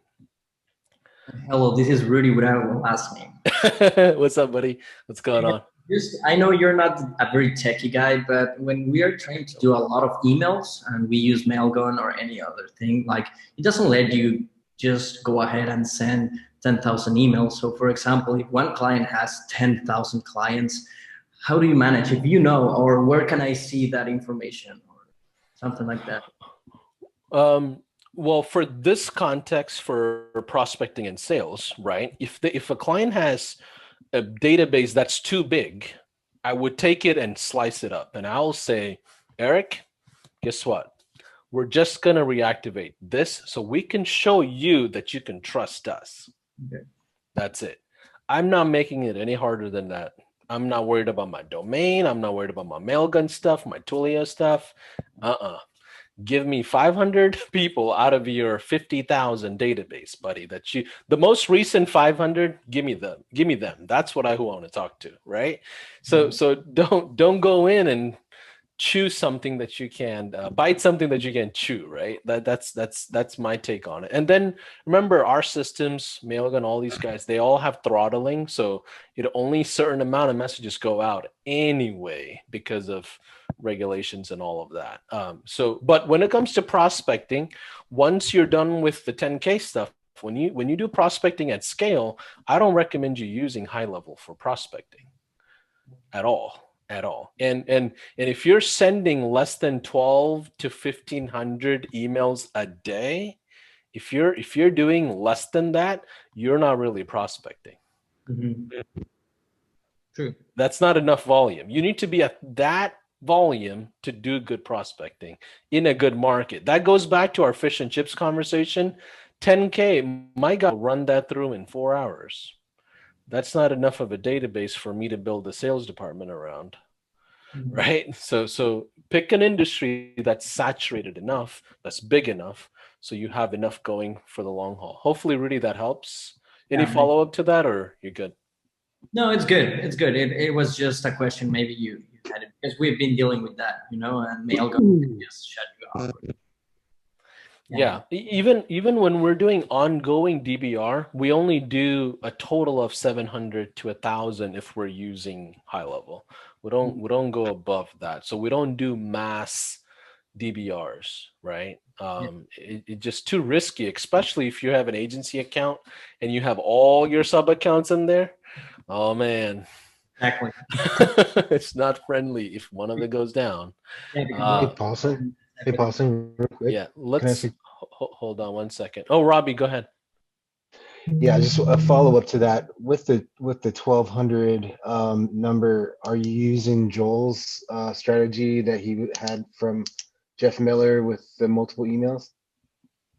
Yeah. Okay. Yep. Jeff Miller. I mean, a lot of people. That's the latest of today. Like they call it the, I don't know, the BCC method or something like that. But essentially, the idea is for you to take. Well, I don't want to ruin it. I'll wait for Joel to talk about it if he is. But idea is to create like 100 Gmail accounts and have VA send 5 to 10 a day from each account, thus creating this mass volume of outbound email without getting flagged. Now, how do you do that at scale? You got to have people. You can't do it by yourself. So, like with our agency, we've had VAs that are just cold emailers, 5, 6 of them for one closer, 5, 6 of them for one closer. That's literally the seesaw that we went back and forth with. But yeah, it is that, Robbie. Paulson, could I jump in? Yeah. So Howard, I was going to have you go next because you raised your hand. Okay. Yeah. All right. So and then after you, I'll go with Pavel, if that's right. And then we'll take 1 or 2 more after that. 3:35. We're good. Go ahead. Okay. My question is, if we're doing the DBR for the client, where are we going after that? Are we charging them, excuse me, a monthly fee for a DBR each month? Or are we then talking about, upselling them to a bundle of services? So consider this being an offer, meaning this is your foot in the door. Yeah. This is not the core service you should provide. Mm-hmm. Right? This is just the foot in the door. Right? My main course is gonna be new leads, not old leads. How do I get new leads? I'm going to have a guy standing outside and the traffic light signal that says www.chiropractortoday.com. I don't care what the traffic is. I don't care what the platform is, whether it's Facebook, Google, Snapchat, TikTok, LinkedIn, organic, print media, mailers. I don't care. I'm going to get you new leads. That's what you're paying for. That's how I sell. Well, because because they're, like Mike Cooch, I'm involved with Mike Cooch's program, Uh-huh. and he sort of takes some of the different functionalities of high level and bundles them into services. So in other words, it's a lead response management. You could do the call recording, call tracking, missed call text back, things like that, and sells them a bundle of services for like $300 a month, as opposed to lead generation, which would be Facebook leads or Google, whatever it is, and that's going to be a lot higher of a management fee, and it's more results based as opposed to SaaS based. Yeah, so Howard, so I'm glad you brought this up, even though it's out of context on what we talked about in some sense. But I want to unpack this because this is really important of what's going to happen over the next couple of years with high-level agencies, right? Why are we saying consider SaaS as an option? Why is that, right? Why are we not saying just do Facebook ads and Google ads and websites and all of that all day long and crank those out? Why are we out of nowhere saying SaaS has a say, right? The reason why is because most digital marketing agencies are not sellable businesses. We're not. We're dependent on one or two people. We're a solopreneur driven business for the most part. If I'm an acquisition company, one of the last businesses I would look at today is digital marketing agencies. You know why?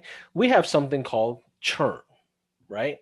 Facebook ads, like you said, results driven. Tomorrow, if Zuckerberg turns something down, we're all out.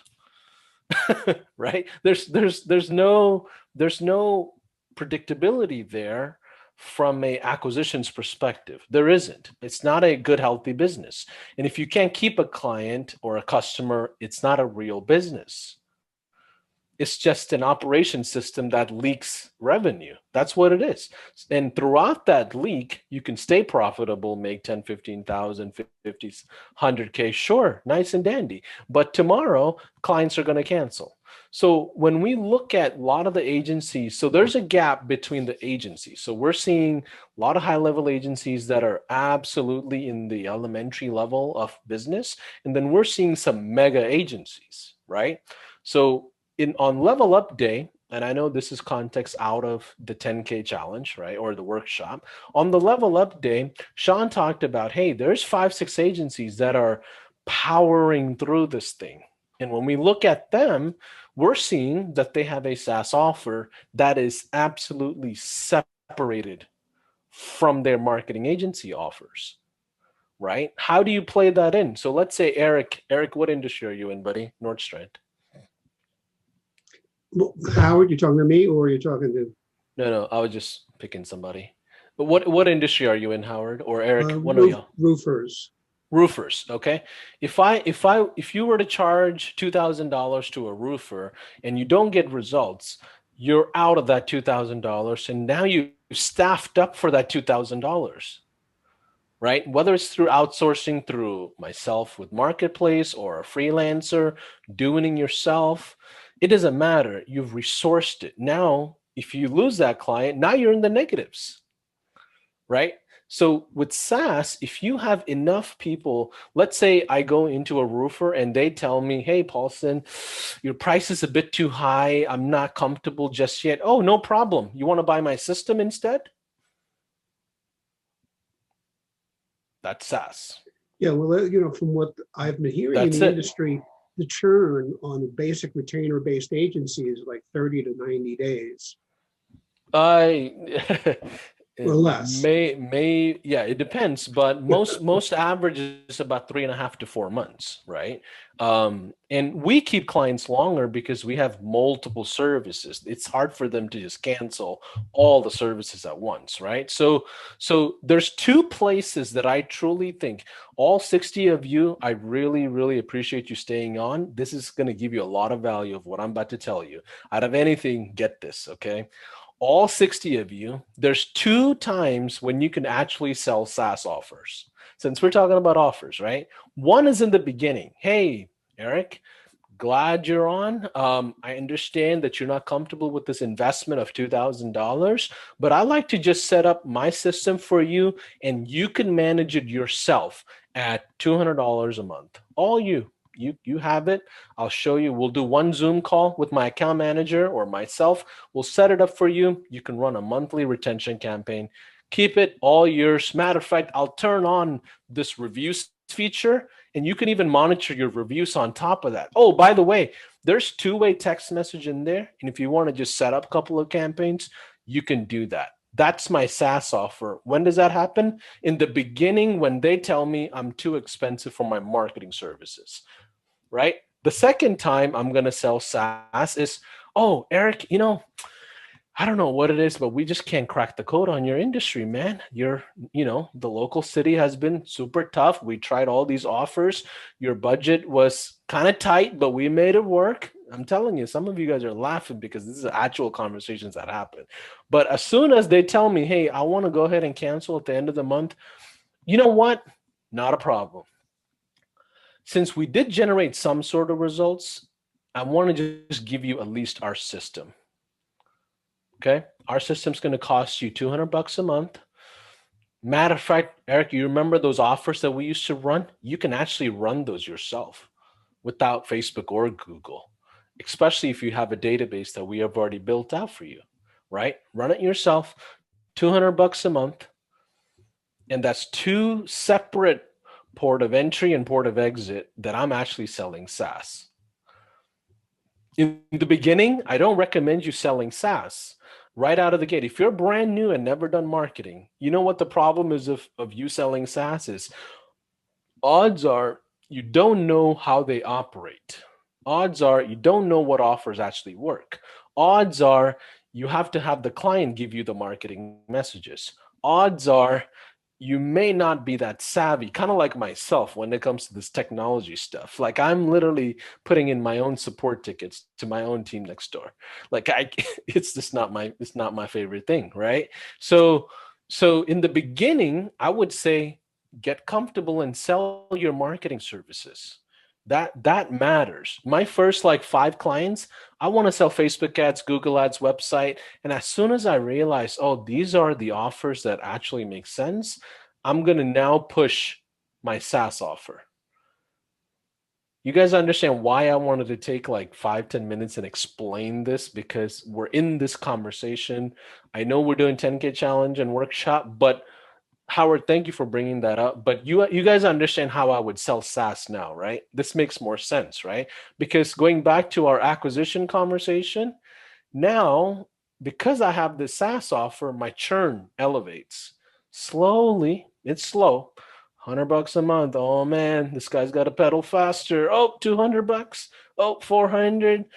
But in a year worth of spend, right? Amount of people that you talk to, you're going to naturally grow and have a healthier baseline to fall on, right? That's profitability. That's what you want. Like most people know how to collect money. They don't know how to control money because they don't know what profitability looks like, right? Do you foresee high level getting more user friendly for businesses to so we can really sell it as a SaaS?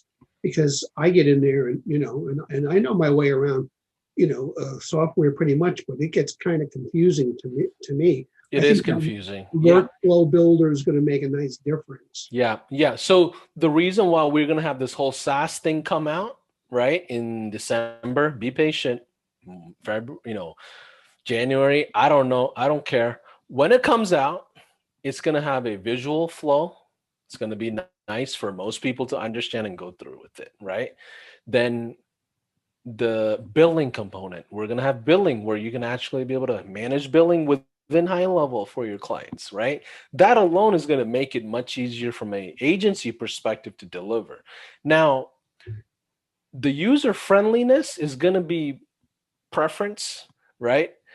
And how you set it up. If you set up this mammoth of a system with 5,000 pieces. Oh man, our colors and design is just one thing, but what you set up is a mammoth, no matter what we do, right? So there's a grace there that we've got to figure out. But I recommend when you get to that SaaS offer, have 2 or 3 and no more. That's it. Like two-way text reviews, I'm done. That's what I'm going to give you for $200. Don't want it, take it or leave it, no problem, right? So hopefully this conversation just now parlays with what we talked about earlier with the offers, right? Knowing when to give an offer, right?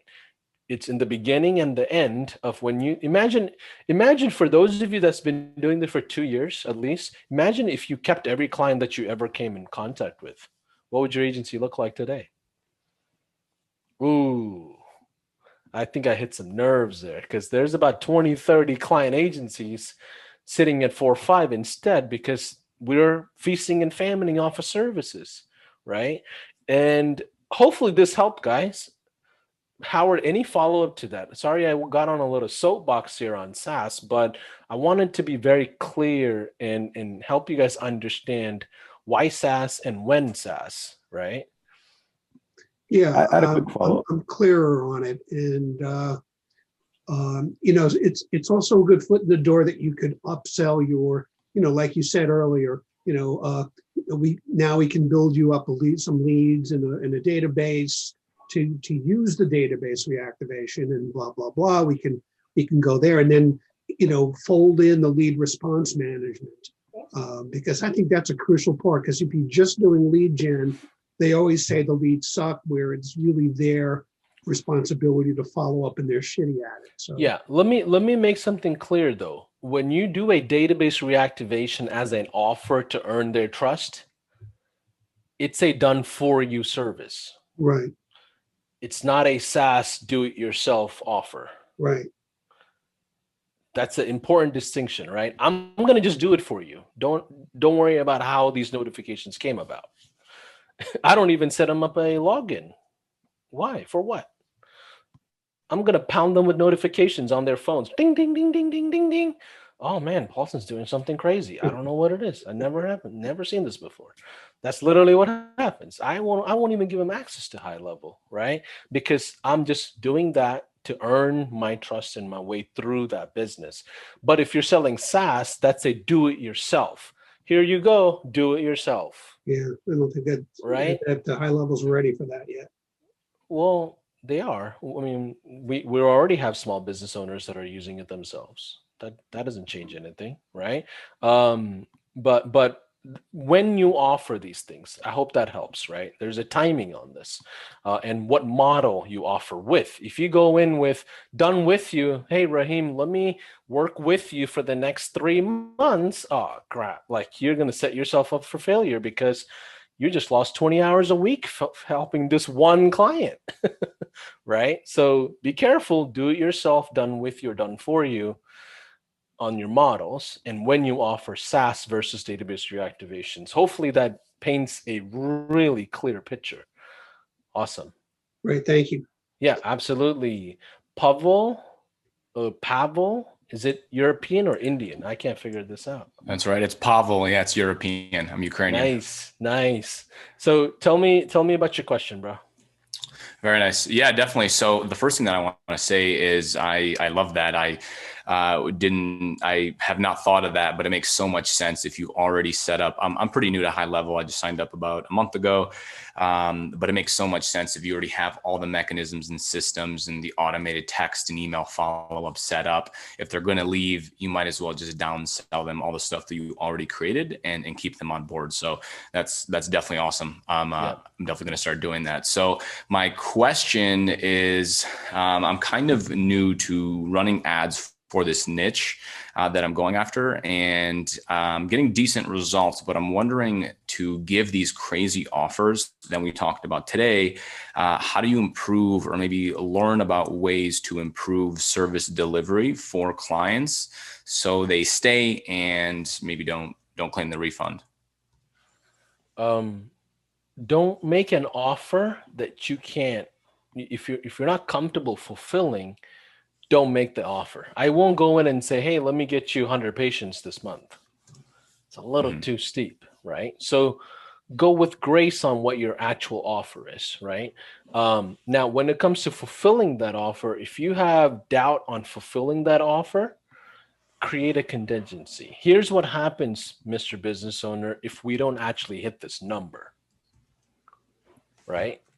Right. So when we used to do 50 appointment offers, and if they hit like 47, am I going to lose everything? No, I'm going to pay the difference for the 3.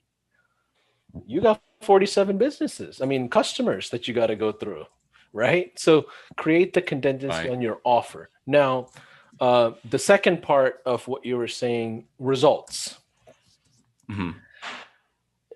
I understand why you're concerned about results, right? Typically, when I first started the business, especially in the agency world, I had this illusion, right? I call it the Steve Jobs syndrome, right? And which is the companies I would compare myself to is like Apple, Amazon, Google, all these big players, and Elon. And I'm like, oh, those guys all created fantastic products. And because they created fantastic products, they got more business. In the marketing world, that's not reality, right? What is reality is you giving what you promised, right? If you tell them, hey, on average, I really think I can get you 50 to 60 leads this month, deliver that. You're not going to do any better by delivering 300 leads. I promise you. Right? So especially if you're starting out. Now, if you get to like 50 clients a month, 60 clients a month, then there's a conversation that's to be entertained on quality control, how teams are being delivered, all these different things. But you're not going to scale because of quality. You're going to scale because of your marketing skills and your sales skills. And the quicker you get to like 10 clients, the more offers you can test out and prove. The quicker you get to like 10 clients, the better type of fulfillment you can figure out for yourself. The quicker you get to like 10 clients, the better you understand the business operations of that industry. Does that make sense? So I always do not, no agencies to this day have kept their first client after 2 years. Nobody. Yeah. Nobody. And are you just basically just kind of looking in the ads library to see what other companies are doing in this niche and in this industry, and then basically just trying to improve on that? No, I'm going to do what's relevant to that client's market, their local market, right? If I'm in the middle of Manhattan, I don't care what the ads libraries say. Nothing's going to work. That's right. Where you're starting off, right? If I'm in the middle of little outside of Houston, Texas, with tumbleweeds and a bunch of cows, yeah, I'm gonna have a pretty good chance at attracting some truck drivers if I'm running some campaigns for a mechanic, right? So it's gonna depend on your local in that local space of however population you're working with, but don't overanalyze the results. The results are not going to generate more clients. They're not. They're going to keep your clients longer. I get that, but you're not going to drive and scale your agency just on results. We have great clients canceling all the time, right? We have great results still canceling just because they have something else happening, right? So that's not something you can depend on in the marketing space. Gotcha. Yeah, I mean, this is something that's kind of come up because a few months ago I ran some paid ads, and I do have a history in the agency space, but I was offering more SEO work, and I wanted to transition into paid. And a few months ago I ran some Facebook ads, and we signed on 4 clients in the span of about 2 weeks, and about half of them, so 2 out of the 4 left. And then one of them is getting decent results. One is crushing it, but also one is getting just decent results. So I'm just kind of wondering, before I release more ads and start signing on clients, because I know I can do that. I just want to, make sure the fulfillment's there. Yeah. SEO is different. It's a more complex service to deliver. It's not that simple. Yeah, it's Facebook ads now with Go High Level and all the automated follow-up and all of that. In the beginning, I don't know where you are in your business, but if you're doing under like $50K a month, Stick with Yeah, I am. one service with one downsell, which we're saying it could be SaaS. Right. Cut everything else out. Fire everybody. Let everybody go. I'm telling you, you're not going to scale chasing 5 rabbits. It's hard. It's Yeah. just hard. At quality. Yeah. No, At definitely. quality. I don't. Yeah. Yeah, I agree, and I don't offer that anymore. But they're already on, and they're already crushing it, and at this point they're already all just doing well. So just moving forward, I wanted just work with remodelers and do Facebook ads and do go high level. So just because I'm transitioning all into something that's brand new, it kind of feels like I'm starting from ground zero, but I'm taking a few steps back so we can leap forward. So Yeah, 100%. Think of it as an assembly line. Like you seem like you already know that, right? But what McDonald's got right was volume, making burgers at volume. I can cook a better burger. I'll throw some spices in there, man. You guys can come over, right, dude. It's gonna be a kick. But so barbecue. I can't compete with McDonald's because they do this at scale. They do per minute. They're making millions of burgers. It's all over the world, right? That's what we have to think like in marketing. How can I crank out? What happens if 20 clients say yes to you and they need to be onboarded by next week? Right? That's the problem that you got to solve right now. That's what scaling is, right? So hopefully that helps, my man. Thanks for checking in. Yeah, it does. Ukraine is kind of late, man. You gotta get. Oh some no, sleep, I'm in no. So I was born in Ukraine, but I live in Las Vegas. I'm in the U.S. Okay, cool, man. All good. Good. Thanks for your time. Yeah, absolutely. Action Jackson. I know Action Jackson was first, and then Steph, and we'll call it a day. Hi. How are you? Good. Hi. I'm fairly new as well, like just to high level, and I've been looking at the snapshots, and I wanted to know, number one, do you guys think you'll be rolling out any other snapshots to include like IoT or tech? And also, if not, where are some great places I could study, because I'm not marketing, so snapshots was like new to me until I got on high level. So where are some great resources for that? And then the second question is a shameless plug. Could you possibly look at that ad I just tried to make in the chat? I'll repost it and see if it looks any good to you, just so I can see if I'm going in the right direction. So can I call you Miss Jackson then? Yes, you can. Okay. Or Action, doesn't matter. Oh, Action is your first name. Yeah. You can call me okay. Action. Okay. I just thought it was just like a screen name, but Miss Action. Okay, Miss Action. So, are you a marketing agency or a small business owner? We're a small business owner, content creation. Oh, so you're in the marketing space, but you create content. Mm-hmm. Okay. Yeah. Got it. A lot of the high level stuff is geared towards the lead generation agency. I can tell you that. But a lot of branding agencies, content creation agencies, studios, they're all adopting a lot of those services from Marketplace. A good amount of people are coming through Marketplace and buying lead generation services, right? And you can have a team, or even you can even have other people fulfill for you. But I recommend you outsource your lead generation component, even if it's not us, to anybody else in the high level ecosystem. There's plenty of partners and affiliates, plenty of people that can help you. I recommend you doing that first and foremost.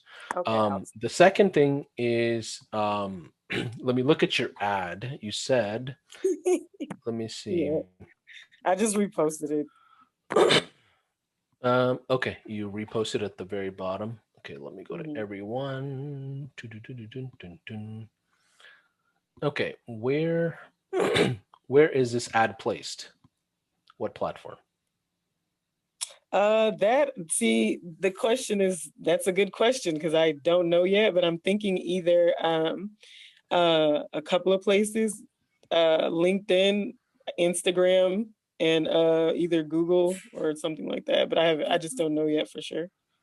I would say find that out first, because each platform will have different copywriting, because it caters to different audiences. Okay. if I were to say put this on IG, that's where a lot of our content creators are. Okay. Um, Yeah. Even then, I would address the avatar. This is too generic for me. Like back to business, okay. get content now. Content is currency. Get the content for you and your clients. Well, it doesn't talk to my soul. If I want a content, Okay. I'm gonna react to the person that says, "Hey, are you a marketing agency owner? Are you a SaaS Mm, provider? I can create content for mm, you." Now that means you're calling me out because I'm scrolling through. So I would get a bit more specific on that. Uh, okay. but then your offer has to correlate with what you provide. What am I getting 14 days of? I don't know. So it's okay. So try You to have to explain. explain it to me right now.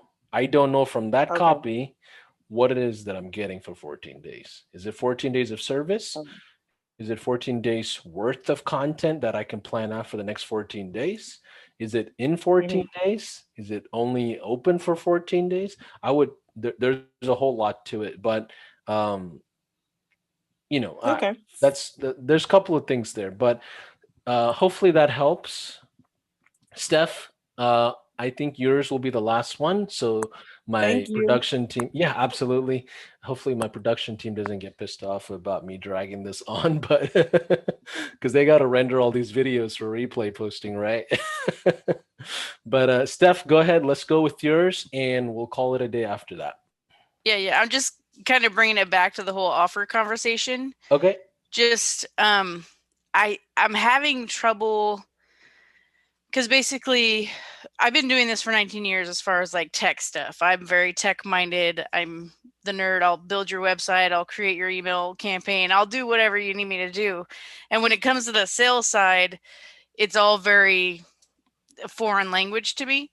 So when I look at what Joel had created for like, do the 7-day for free, do the 10 leads, like I'm not a lead generation person.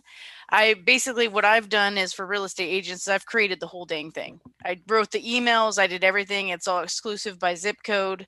I don't even know how to put an offer around that, or do I have to like split off and do a win back challenge, like a win back campaign, just to say, hey, I'll do a free win back campaign for you. But by the way, like everything else is in the system. Like I don't even know what to do there. Yeah. So, what exactly? Why exactly do realtors invest into you? Mostly because they don't want to do it or they don't know how to do it. I mean, because every Do real what? estate agent's Do what? given these platforms, these CRM platforms, like, I mean, there's so many out there.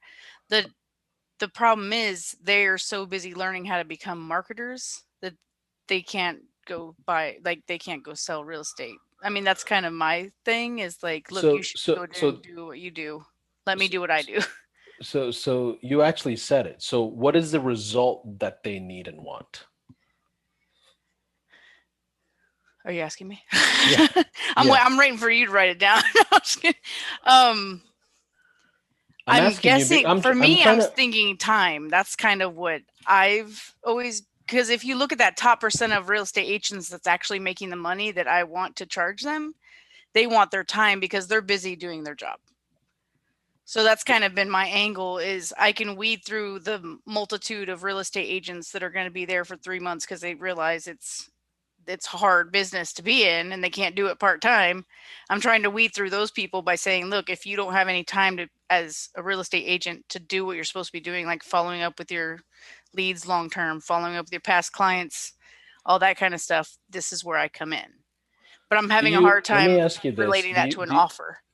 let me work backwards with you. When it comes to your fulfillment delivery, do you customize every client every time? No, Is it the same thing? it's the same thing. What is that thing? It's a snapshot that I created. Sure, but what is it? What result do they get out of it?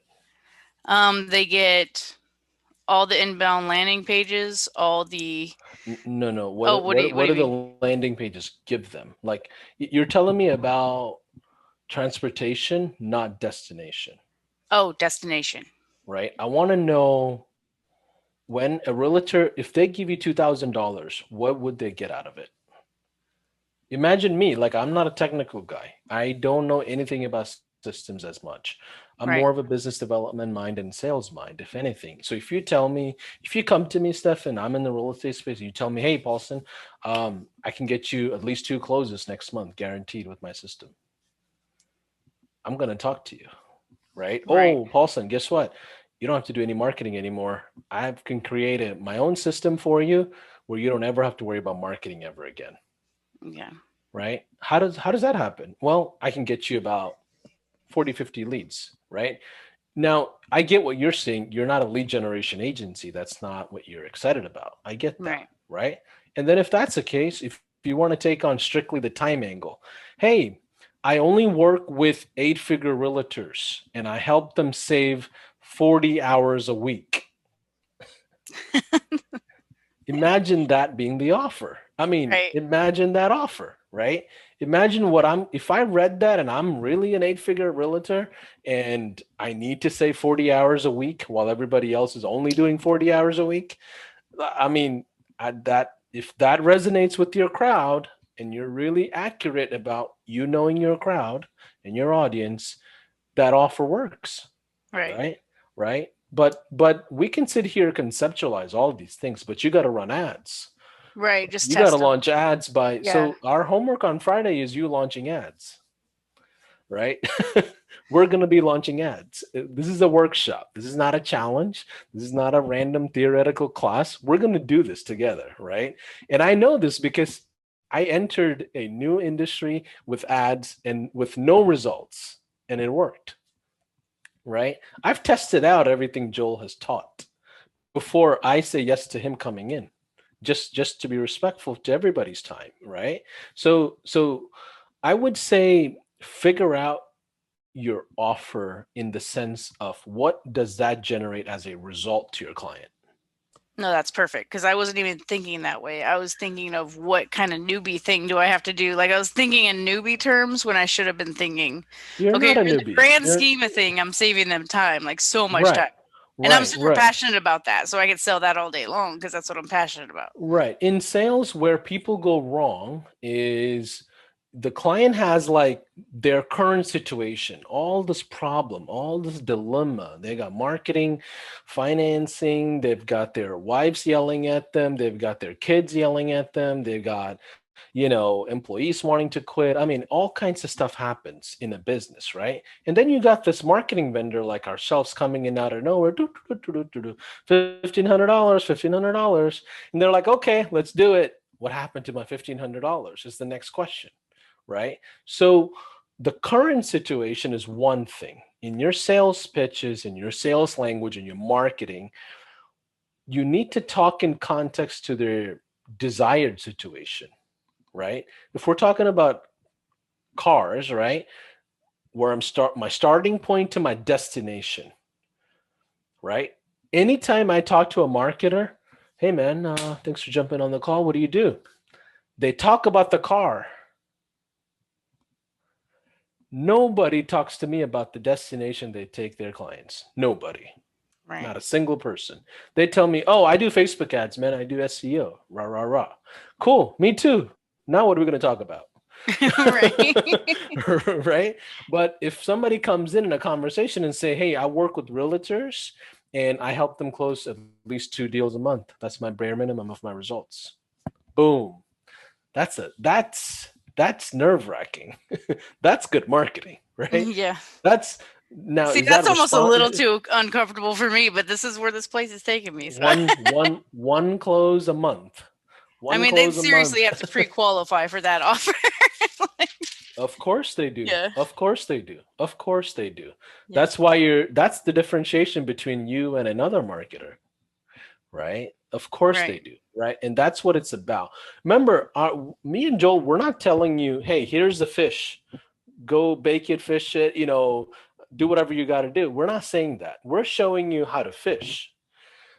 The offers that work today is not going to work in the next quarter. When we run ads every 20 days, we're swapping these out. We're doing dynamic creatives all day long and swapping these out. you cannot just stick, your offer is just so short-lived, but you got to have a variety of offers. After this first year, you should have like 10 offers for your agency all piled up. Second year, you're going into the second year with 10 proven offers.